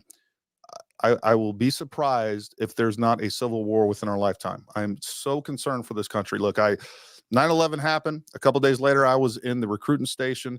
I spent another almost 10 and a half years in the military. Most of that time was in special operations. I love this country more than I can even express. And I love this country. I don't love this government. I think this government is just an offense to what this country actually stands for, the Constitution on which this was founded, and the principles that we were founded on. This is no longer a country of, for, and by the people. It is a country, it is a government. Is it not a government of, for, and by the people? It is a government that is setting themselves up to dominate the people through mass media, that's why they want to take your guns, folks. You can't control an armed populace. I think, that's what this channel has always been about. I think one of our most important civil liberties, human God-given rights, is to be able to not only own a firearm, but I am a Second Amendment absolutist. I truly believe that the intention of our founding fathers was that we had a population that had the same capabilities as the U.S. government. And I'm not talking about nuclear and all this other stuff, but what I'm saying is that, I don't believe that there should be any ATF. I think the ATF is the most wholly unconstitutional organization that's ever existed. I don't need to ask permission to own firearms. I don't need to ask permission to own full auto firearms. I don't believe in any of that. So, because if we have a government and a police state that has such capabilities that far exceed the population, again, we do not have a government of, for, and by the people. We have a government that is set up to dominate the people, and that's where we're at. And so that's where I think we're at in this election. I think that if Trump is reelected, it may put a pause on things. It may delay what I think is ultimately the inevitable. And and you're a financial guy. Between the debt and everything else, and how spread out we are militarily, and how we're just giving more and more money every single day to other countries to start wars. The military industrial complex is a very real thing. We may have already crossed the precipice, in my opinion. And that's what I think, Chris. I think we are in bad shape, and I think the only chance of turning things around are two things. Number one, Trump getting reelected. That's at least puts a pause in things or slows things down. And the other thing I think is really consequential, that I don't know if it'll ever happen, but it needs to, and that is term limits for Congress. Mm-hmm. I think that is one of the biggest things that we could do to realign our country. The problem is that we declared independence from Britain, who was a aristocracy, right? We had kings, this monarchy, and all these people making these laws that weren't affected by those laws, so therefore that didn't matter to them. And that's where we are today. We've gotten to a point where all our politicians are an aristocracy that are making laws that don't affect them, because they don't have to live in the real world. They're lining their pockets, and whether it's taxes, whether it's a government regulation, whatever it is, they don't understand how those affect the very real effects of our ability to improve our lives. And that's what has crushed the American dream. Yeah. That's where I'm at. I think this one's for all the marbles. I really do. And it's not just it's Kamala versus Trump. It's different than that for me. So the way I look at this, I've been struggling for a long time with this, Gary, and this is as close as I've gotten, because it's not left right. It's not Democrat Republican. As you mentioned, there's scoundrels on both sides of that story. 100%. So it's not, that isn't it. It's that our founding fathers were smart enough observers of human behavior and history that they understood that people get together under the best of intentions. Your motto is "Don't be evil," and somewhere along the way you drop the word "don't" from that story, and you become, well, let's be evil, right? And your motto is just totally changed. It happens. It just happens. So they knew you had to have a correction mechanism built in, because you let people run long enough in a big company, it loses its way. It forgets the crap floats, right? You end up with an overrepresentation of like psychopaths and self-dealing people. I don't know what it is, but this is the problem I see. This is the clearest I can get. It's not commies versus capitalists. It's this. Some people live in a world of abstraction and other people live in a world of reality. Okay. 100%. The abstraction people, they're over there. They're like, oh, effective altruism. And I care about gender, this or that, but they don't care about people with, fingerprints, retinas, and names, right? They care about the idea. And they want to defend the idea. And so they're like city councilmen from San Francisco. And they're like, oh, well, let's raise the shoplifting limit to 950. What could happen? And then, well, more shoplifting. So then they get confused because their abstraction's wrong. So they double down. They're like, well, let's raise it to 1,050, right? They can't get over back to reality.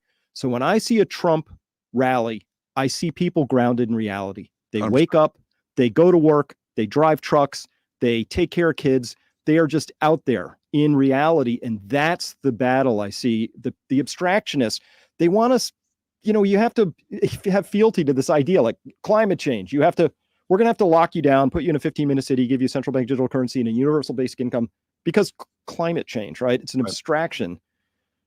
But we're out here living in reality. So that's the great battle. And you're right. I don't see these Venn diagrams overlapping a whole lot anymore. And that's when civil wars happen, when two groups just don't have anything in common anymore. No, we don't. I mean, our ideologies are so diametrically opposed. Again, there's no reconciliation between those two. One either has to exist or the other. There's no way, there's no compromise. There's no ability to compromise, because as I see it, and again, I don't doubt that liberals see it the same way. Like, we can't coexist, because you want to take my guns, you want to take my freedom, you want to control what I have to say. Like, there's been too many people that have shed blood for this country to make it the greatest country to ever exist on the face of this planet, for me to step aside and let that happen. Just like you said, it's ideology over people. We're going to take, this idea that every time that we put out this proposal that, in 10 years, the world's not going to exist because of climate change, nothing really changes. But yet, even though this abstract idea, we're willing to let millions and millions of people die, to suffer, to live in poverty, because we're going to increase the cost of energy. We're going to, remove resources from people, all of these things. And on top of that, we have the U.S. government sending hundreds of billions of dollars to places like Ukraine and Israel. Look, I back Israel 100%. Do I think we need to be sending money to Israel or any other country to defend themselves? No. Israel's been around since 1947. Let them figure their shit out.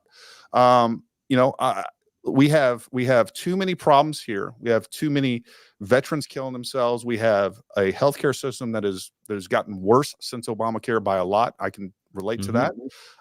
There's so many problems here that any politician that is sending money over to our own tax dollars and send it to somebody else so that they can feel good about themselves, stealing from us to make themselves feel and look charitable, is a freaking disgrace. And I'm just sick of it. And, it comes down to living in reality.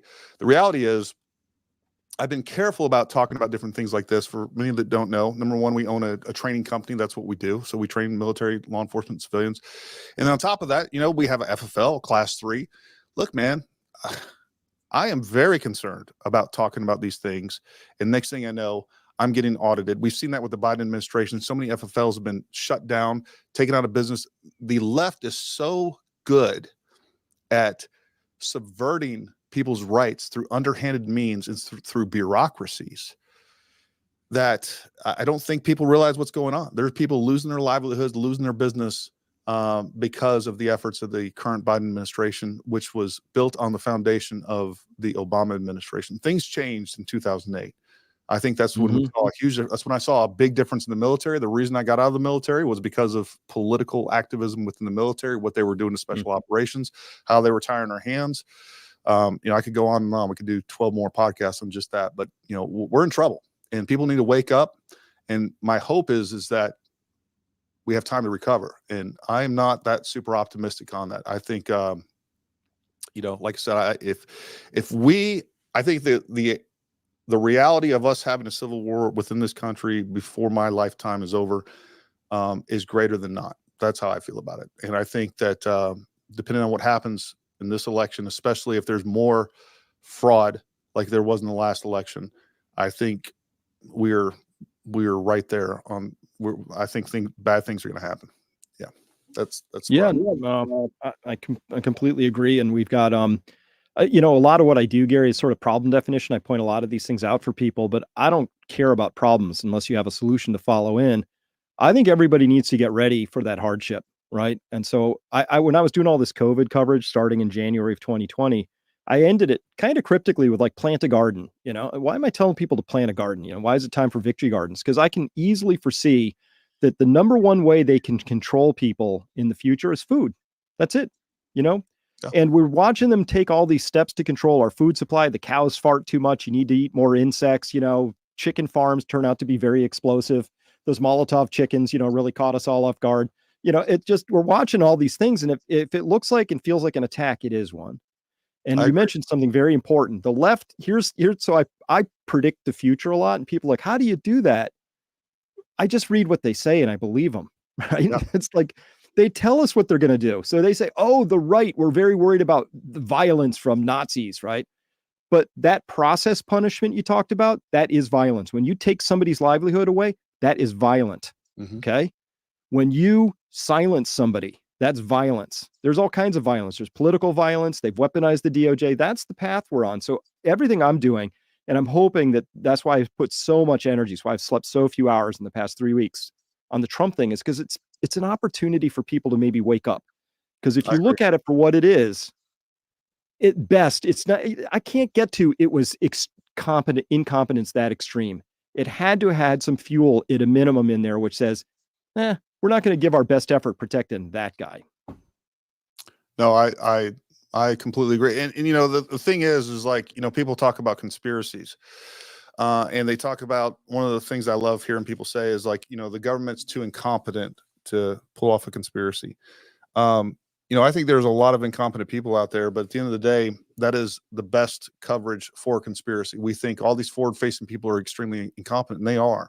But there's a lot of really smart, brilliant people in think tanks and liberal think tanks. And I think it's pretty, if you go back 20, 30, 40 years and you look at how the progression, and I say that in the least favorable terms, where we were as a country and where we are, if you don't think that was intentional and that was a you know, a long-term plan that was put in place, and through incrementalism we got there, I think you're just foolish. We have some people that are genuinely trying to deconstruct this country in ways that I don't think people understand, and I don't think people really understand what's at stake. We have you know, we're at a point to where we're not going to turn over a country to our kids and their kids and enjoy the freedoms that we had.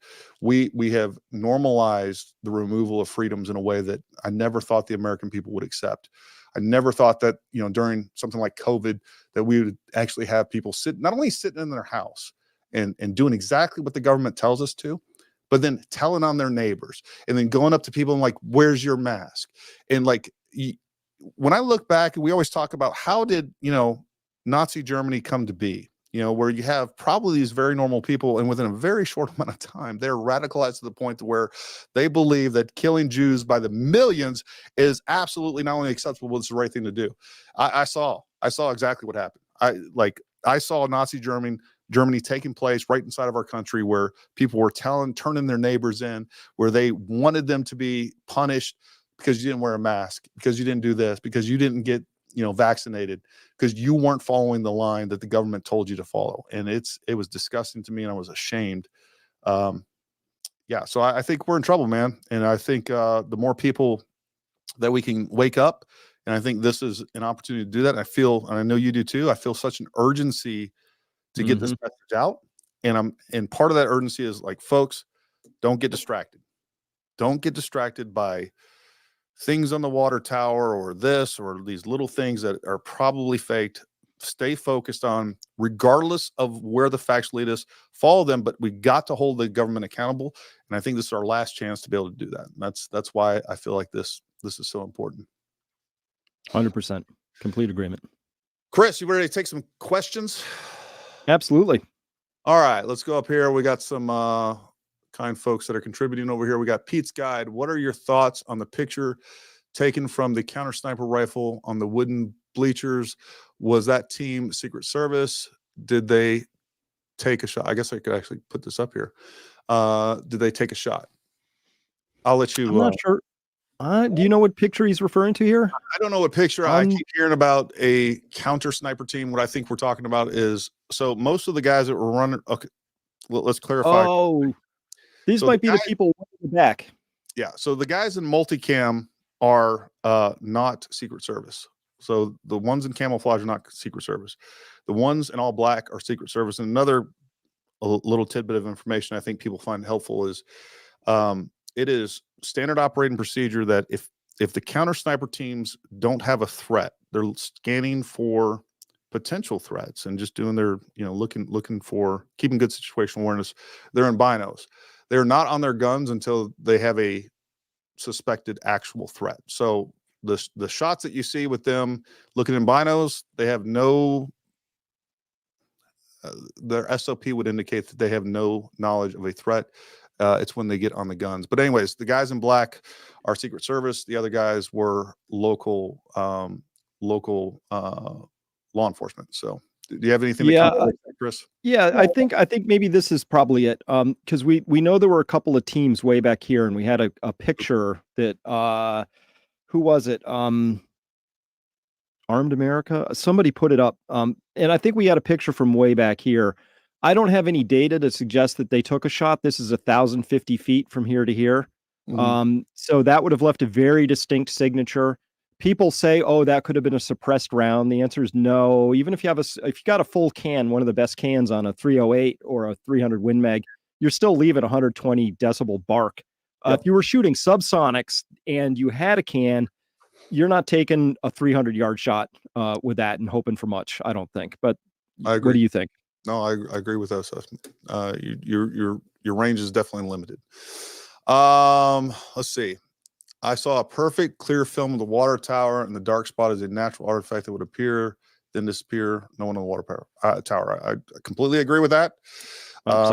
We have a highly pixelated. We have a highly cropped image of the water tower, and if you guys watch that water tower image, we have a lot of heat mirage distortion. So we have optical distortion due to atmospherics, and then the entire water tower is moving in that. I mean, it looks like the whole thing is shifting, left and right.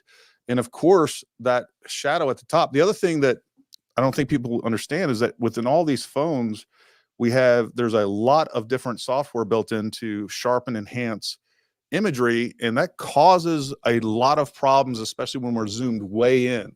It is shifting that image around, trying to turn it into something that's not. I mean, it's literally trying to turn it into a person. But I never saw anything that appeared to me to be a water tower. I mean, a person on the water tower. And then when I get that same footage, someone sends me, Gary, check this out. You can definitely see someone, they have a gun. You can see muzzle flash. Those were the emails. Those are the comments.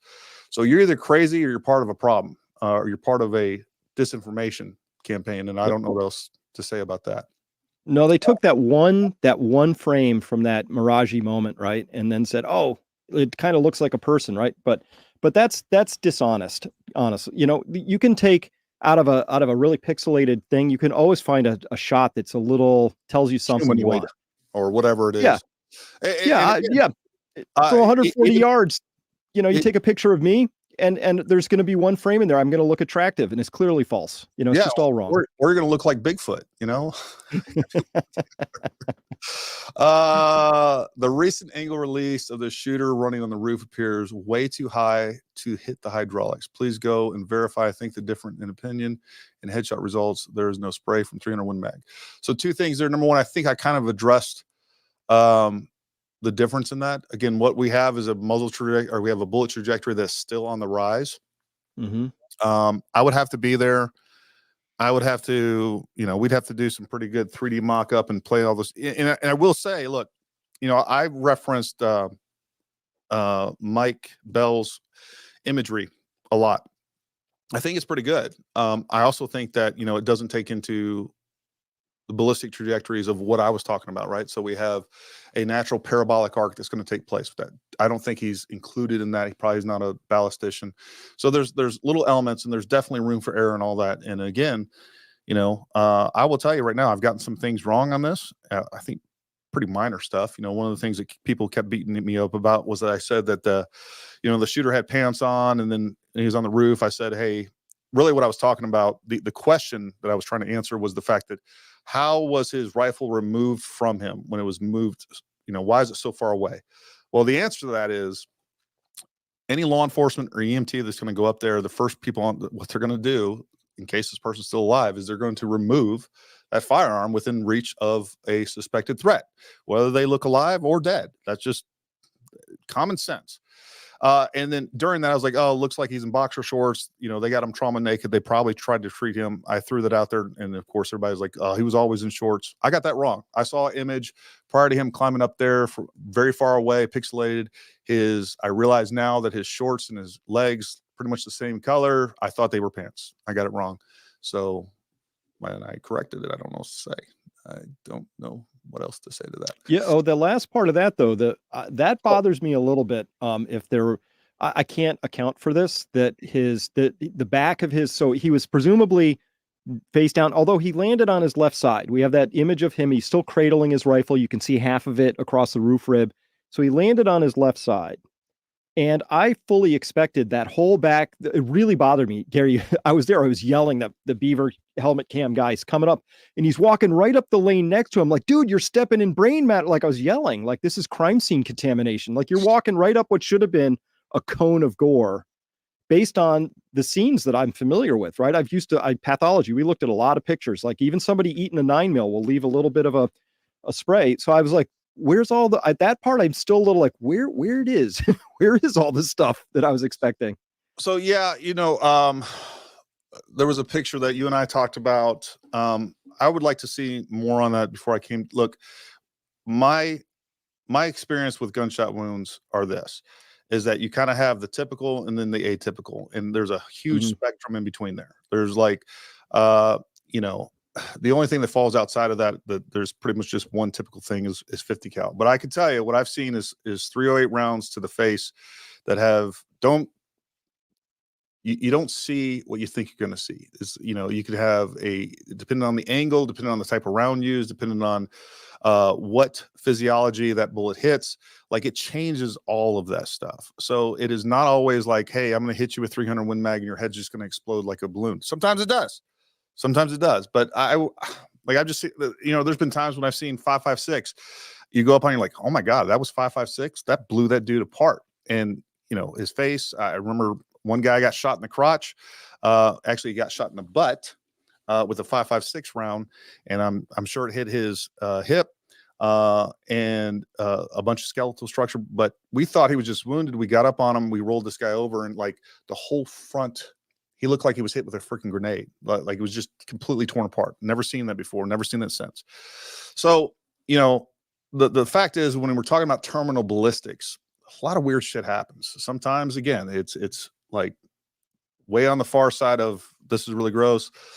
I'm not prepared to say one way or the other. I don't like what I need to know is what's the implication.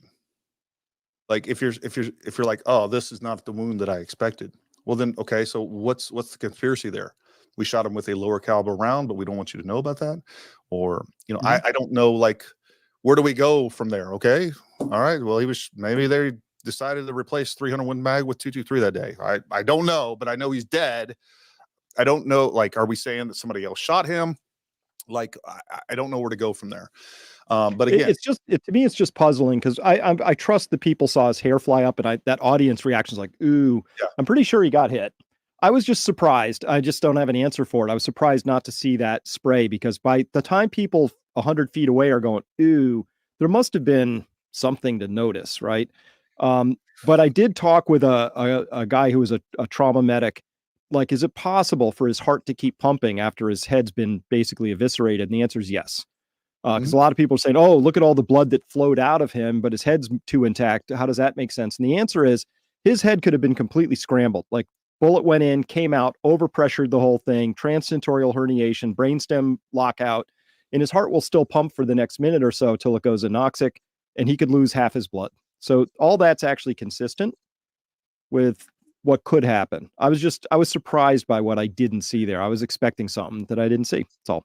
Yeah, a lot of times, again, just going off of experience, like a lot of times you'll see a guy get in the head and you just see a pink mist. What I would like to see, and I probably never get to see it, but I would like to see the back of his head. I would like to kind of see that. I like to do a little, the fact is terminal ballistics is a science unto itself, and it's not always very predictable. And I think there's definitely, again, there's a spectrum of what you can kind of expect. And I think people need to realize that. And just because, Brandon Herrera or somebody else replicates something, they're not replicating what actually happened. I don't know that they know exactly what round the Secret Service are using. I don't think they know exactly where he hit and the angle at which he hit. There's a big difference if I get hit through the head and go straight through this way, or I get hit in the head like this, or I'm down and, it comes out the back of my back. Like bullets do weird things because body angle does weird things. So that's kind of where I'm at on that. Take it for what it's worth. No questions, just encouraging. Thank you. Hey, thank you, Jim. We appreciate that. Which 92 Yankees supplied you with that important field display item? Hey, look, you got to keep some butcher block around. That's the old infantry guy in me. The locals were the first on the roof, saw the shells, counted them out. Body cam doesn't that also rule out second shooter? I mean, the problem here is that nobody trusts what they see, right? So we had, and Chris, feel free to speak to this, but it does kind of further the conspiracy theory when you see 5. Now, this is very possible when you're getting up there and you're trying to take everything in. The first thing you're looking for may not be empty casings, right? So you come across the first 5, and you count them out, and then there is like a 12-minute gap. I don't know what happened to that 12 minutes, and they find the other 3. So I understand why people find that suspicious. What I will say is that when we see casings in 2 different locations, that does, in my mind, and maybe I'm just biased because that's a real possible. We all are to some extent. There's a theory that we think is more probable than others. But that does give credence to the idea that we had a significant amount of movement with that rifle. So you can say that they planted them, however you want to interpret that is going to be interpreted however you already see the world. I don't know what to say with that. Gary, do you know how the brass was displayed? I had to squint at the helmet cam and freeze frame, and I was trying to count it up, but I never quite got satisfied if I know where it was. I saw some brass. I never saw 8 rounds here, or, I didn't see anything definitive on that. So I'm sure, Chris, are you doing any Freedom of Information Act asking for local and federal law enforcement camera? Not yet. Okay. Huh. I think that's something that I definitely would be interested in pursuing. I think that'll help us get the story the fastest. And I think going after the local law enforcement camera information would be the easiest route, or the path of least resistance, and probably the most informative. I want the texts. I want the texts from the guys who were in that room who left the room. I want to know what they were saying. The more information we get, the better. I do think that video evidence along with the text, because that is I find it funny, when we have, and I guess the stories, and I've heard a bunch of them, but I guess the story is like one guy that was in that room left, and we're talking about, for people who don't know, we're talking about the local law enforcement or the SWAT/ESU guys that were supposedly in like an overwatch position in that room, that they were supposed to be there. One just left, I guess, for personal reasons. The other one supposedly went downstairs, forgot his key card in there, got locked out. Is that what you heard? Mm-hmm. Yeah, and then I guess there was a third guy. I don't know why he was gone. I don't have good explanation for any of that. So, well, the third guy was supposed to go downstairs to let the other guy in, but the second guy went down because he was going to go look for this Crooks guy who was that concerned. But I'm like, do you guys have radios? You know, just like, hey, you know, Bolo, here's the perp. And there's people everywhere. You know what bothered me a little bit from that Dave Smith one? He's down there, he's hunkering down, and there's a Stady and a Muni cop. They're both walking around, guns drawn, right? Shooting happens. He comes around the corner and there's 14 guys over there. Were they all in the break room? Like, where were they? Because they weren't around the west side. They weren't around the south side. I don't know where they were, you know? We don't have, and see, this is where things get a little convoluted because we don't have answers to that, obviously. And there could be something suspicious, right? There could be something that supports a more grand conspiracy. But the problem is there's also just as likely a chance that they were just effing off, right? They weren't taking this job seriously. Nothing's going to happen. They're complacent. You know, they've done lots of different events like this, and, you know, they're down there smoking and joking.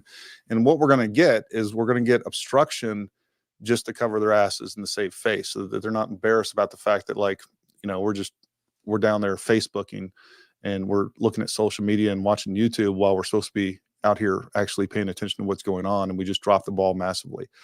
You know, there's a guy on a metal roof running over our heads who took the shots. That's a little embarrassing. Professionally, I would think it's not a good moment. It's super embarrassing at a minimum.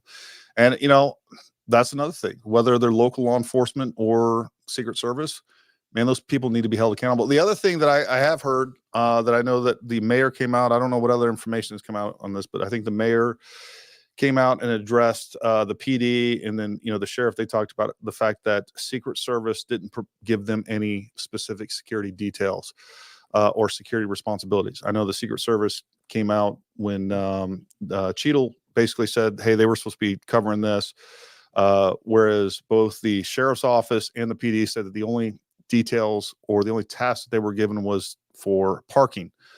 I don't know. And I think that's also possible. We had a half-ass advance. You know, responsibilities and duties weren't put in place, and now we're you know, still, you know, going through the problems that caused. I mean, that's ultimately. Go ahead. Even if Secret Service said, listen, we tasked municipal people or locals with that building complex up there, it's still that Secret Service's failure, right? That's their job. And by the way, somebody put it this way, and I'm like, oh, that captures it well. From Trump's stage to that building is a 9 iron. 100%. That's Secret Service's job, full stop. If they task somebody and they failed at that, it's still their failure, as far as I'm concerned. Absolutely. With that being said, I do think that if, hey, look, we said we need you to cover this, and then, you know, we find that local law enforcement, we're just jerking, they should get fired too. Like, we need to hold everybody accountable. I'm with you. Ultimately, so, and this is one of the things that we talked about in the interview, is that with my friend that was a former counter sniper team member, he said, look, that is our responsibility 100%. And what we would normally do, or what we would typically do, was we'd make sure that we would have some sort of Secret Service in bed with local law enforcement, so that, number one, there's a direct line of communication. Number two, they're not only tasking stuff out, but they're overseeing that, because, again, you know, we can delegate authority, but not responsibility, right? So they are ultimately responsible to not only say, hey, this is your job, but I'm also putting somebody in place to make sure that you're doing the job that I've given you. So it is without a doubt their responsibility. Now, one thing that has been talked about, I keep seeing stuff over in the comments about drones, and I keep seeing that the Secret Service probably does have drones. And I know drones are all the rage, and we do a lot of things with drones. The thing that would have helped more than drones, that is very typical in an event like this, is they should have, and they typically do, if it's not Trump, if it's a Democrat, they have all kinds of security measures in place, but they typically have counter surveillance teams. So we have a bunch of people in plain clothes out in all these different areas that are not as secure, like the venue that we're talking about, right? That AGR building. I've been a perfect spot to have counter surveillance teams. The other thing that they would typically have is counter sniper response teams. So what these folks are is 1 or 2 different agents that are out on the flanks and out in these areas where when there's a question about somebody, they are physically going there with a local law enforcement contingent and investigating that situation, preventing it from happening. Because again, one thing that people need to realize in these events, it is not uncommon to have people climbing roofs to try to get pictures. It's not uncommon, people getting up in the trees. And so what you need is somebody on the ground. They say, hey, counter sniper response team 1, hey, I need you to go check out that tree over in your sector, right? And they go over there and they say, hey, you know what, it's just a kid up in the tree with some binos. We told him to get down and whatever else. And, during that interview, he gives me lots of examples where he used those that kept him from having to kill people, right? We can't just shoot anybody that's on a roof. And I know that's been one of the things I see time and time again. They're on a roof, they should have died. Well, man, counter sniper teams in the Secret Service be killing people all the time. Like, you still have to articulate a threat. So there's that. So counter sniper teams, counter sniper response teams should have been on the ground, embedded with local law enforcement, and counter surveillance teams should have been on board, so that what their job is threat detection. And they failed at all that. There was none of those resources available. Well, this is fascinating. In the Dave Stewart film, you're watching at a minute 30, 2 guys come around plainclothes. They're sweeping on the south side. They're clearing windows, doing a good job. And then the guy called ZZ Top comes around, big beard. So we had at least three undercovers on the west side. I'm like, well, what were they up to?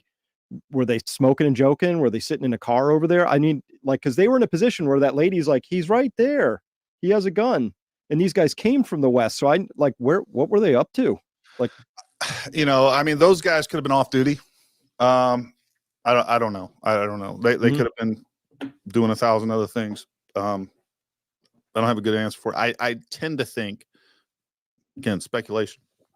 I tend to think that those were local, local plainclothes, undercover cops. I don't know if they were federal or not. I don't know. I don't think it, but what we should have had is some counter sniper teams. We should have had embeds from the Secret Service. That is SOP, that is standard.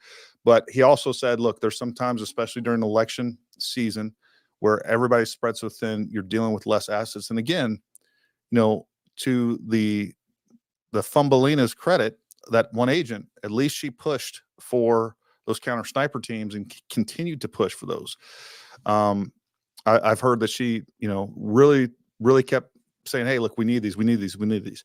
So, look, she sucks. She should be taken off any sort of duty and position where she is carrying a gun or needs to use a gun, because she doesn't know what the F she's doing. That is a fact. But with that being said, she probably also saved some lives out there. So I'm going to give credit where credit's due. Yeah, I like this. This is 100% true. And I hate ballistic gel stuff when we're talking about expecting exactly what, or trying to see exactly what, the human anatomy we're going to do under gunfire. Ballistic gel is not a good analog for the human body. It has a certain density, but so bullets tend to, like, if 12 inches of human flesh, and again, even that gets a little weird, will react similarly to the way 12 inches of ballistic gel will, but even that's not exact. And then, there's a lot more fluid inside the body. There's a lot of different factors there that ballistic gel is just, you can't expect what's happened to ballistic gel to also happen to human body. That's just, I don't know what to say about that. Some body cams have GPS, FOIA the body cam GPS files. I agree with that. Like, there's a lot of information I think that can be gleaned from FOIA requests. I'm sure there's all kinds of different media and podcasters and everything from Tucker Carlson to Benny Johnson, to all these folks that are doing those things. And, maybe Peak Posterity and Paramount Tactical Solutions can help with that. I'll put some money toward that. Whatever the bill is, you send it to me, we'll get it done. Planned negligent, refused drone overwatch, left post. Again, look, drones are great. So I will tell you this. Right down the road from us is some of our instructors, our adjunct instructors, are Border Patrol. They're part of BORTAC, and there are instructors up at their main training facility in Harpers Ferry, West Virginia. That's right where we're by. They had a hard time. They wanted to get drones, obviously, to train on drones for drone security on the border, amongst many other things. There are some challenges with that because we have all kinds of regulations in place where, like, for instance, DJI, completely built, assembled, programmed in China. All right. And there are some challenges to get some of that drone technology into government hands because of those regulations, for better or for worse. But ultimately, the real point here is that counter sniper teams would have done a better, our counter surveillance teams would have done a better job at detecting threats than a drone was. You know, a drone is not going to see underneath a tree. And this is the same reason why up on the highest position is not the best position. Going back to the water tower. If I am a counter sniper team, I want to see under awnings. I want to see inside windows. I want to see underneath the trees. I want to see these places where a sniper would actually be, not up above something to where I'm looking down and I can't see under basic coverage. You know, there are going to be people that are going to be, somebody knows what they're doing. They're going to be in the shadows. They're going to be under something typically. And so that's that. Plan negligence. Yeah. All right. So we covered that. Let me see if we got any other pertinent questions. I think that's pretty much it. You guys got like 8 seconds to throw up any super great questions that I'll pick from. There you go, Chris. I'm sure you don't get enough of these, but I'll throw this up here. Chris Martinson, where can you send some pictures? Yeah, we're managing all this at info@peakprosperity.com. If it's actual evidence, please put that in the subject line. And if you're an expert who's going to provide you've got some expert influence on this or insight, put expert in the subject line, because we got I don't know, a couple thousand pieces of inquiry at this point in time. But sometimes people are just sending us their ideas and theories, and we need to separate those quickly if we can from evidence and experts. I've looked into this a little bit. What's the deal with the Maxwell Urich, Chris? I haven't gone deep on this one yet. He has a passing similarity on some pictures. Maxwell Urich is a famous sort of Antifa guy. It's kind of weird. I just came across this today, so put a big old grain of salt in this and then an asterisk next to that apparently his father is connected to something called Urich Arms or something like that. So he's got some connection out in Arizona, or Urich Armory. I forget what the exact name is, but this was the thing I'm going to have to chase down. Somebody said, "Oh, did you know that the James Copenhaver is actually connected to this Urich guy and the Urich family?" And I'm not sure this is the same Urich family. I don't know. People are passing stuff around. There's supposed to be some connection there, but the original thing was a lot of people were speculating that wasn't Crooks. It was a guy named Urich. And then there's some connection. There's a white van that got towed and it had explosives in it, which is a big dangly thing in this that I haven't gone down yet because I have no data on that. I just have a press report that says explosives were found potentially wired to a remote detonator that looked like a garage door opener or something. Yeah. The keypad to a garage door opener. Yeah, that's one of those things. When I start seeing that's well, I'll say this. One of the things that I started looking, somebody sent me, post-mortem of the shooter and then pictures of Urich.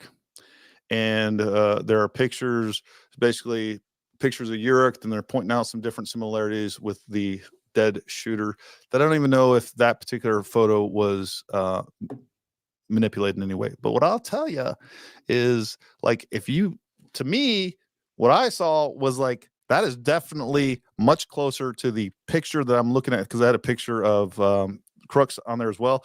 I was like, I'm looking at Crooks, man. This is a dead Crooks to me. This looks nothing like this guy. I saw several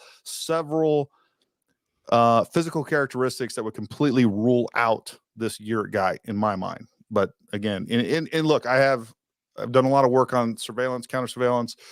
I definitely have a lot of time looking at pictures, trying to spot those guys in hats and training all this stuff and training people to look for certain characteristics on facial features, body composition, gait, height, skin tone, hair color, all these things. I'm pretty good at that. And I didn't see a similarity to this Urich guy. So I feel like that is whether it's just a left or people playing around or people's imagination going crazy or intent behind a government entity trying to distract people. That's what I feel like that is. I feel like that's a distraction, but take that for what it's worth. Unless they've manipulated they photoshopped his ear. He has one of the Crooks is one of the most distinctive ears I've ever seen. That Right, was with the one two of the things I little pointed out. They're two like, little knobs on it. he has like very acute Knobs. angles. Yeah, like very strange physiology on it that I've never seen before, and that was very clear and present in the postmortem that I saw. Yeah. So The only thing that's weird, which I think you just picked up on, which did catch me, which was like we've had nothing but blurred out photos to protect the decorum or something, but we got within 3 hours, we had that picture came out. And if you run that through a photo analyzer, somebody did do a little something to it. I don't know that I don't have data that they manipulated enough to actually Photoshop the ear, but they definitely ran it through something. And I think that's the kind of thing that's designed to throw you off, right? Oh, look, it's photo manipulated. Next thing you know, we spend hours analyzing something that is irrelevant. 100%. But that somebody came out with that and decided to throw a little something into the punch bowl 3 hours later, that's a tell all on its own, which is kind of interesting. Yeah, and I think, that we should be able to get some things like that from a FOIA request. And hopefully that'll again eliminate some of the variables that we're looking at. To some extent, again, even if we got all that evidence, there would be still questions of, hey, did the FBI manipulate this? That's what the other thing everybody's saying, all these people that turn in their phone, now they got their phone back. Well, yeah, the FBI manipulated the audio, the video, okay, so where are we? Where are we? Like, what do we have left that it's even sort of solid? If we don't have this, like, where can we start? So I don't know, but I think you're doing God's work, Chris. So I want to thank you for all your efforts on this, and anything that we can do together to continue pushing this and making sure that the government is held accountable. You got my phone number, you know where to reach me. I'd love to meet you up at PA. We do some analysis on site. I think that would be really good. And I love that. Yeah. So that'd be great. Well, listen, folks, we have taken up Mr. Martinson's time, Dr. Martinson's time. And I appreciate you coming on, Chris. I really do. And I appreciate all you guys over in the comments, everybody viewing this. Likewise. Down in the links below, if you're not following us on social media, obviously YouTube and Rumble, but also Facebook, Instagram. We do some cool things on there. We also have a newsletter down below. I'm sure you can go to Chris's site. I'm sure they have all kinds of links. Do you guys have a newsletter? Any other social media that you want to share before we kick everybody off here? Peakprosperity.com. We got a great community. So for anybody worried about how to become resilient, that's my day job. I care about getting people up the curve so that they're ready for what's about to come, and great community of people. So peakprosperity.com. And then otherwise, yeah, YouTube, all that. It's my name, easy to find. Yeah, and for those of you, again, if you're serious about learning how to defend yourself, again, we offer tactical carbine courses, handgun courses, medical courses, driving courses, low light courses, night vision courses, long range courses. We offer it all. And yeah, so go to ParamountTactical.com.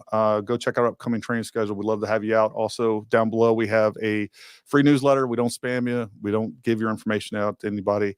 We try to do things right here. So appreciate everybody showing up. Chris, really appreciate you. Stand by. We will get it off. But until next time, stay armed, stay ready. We'll talk to you soon.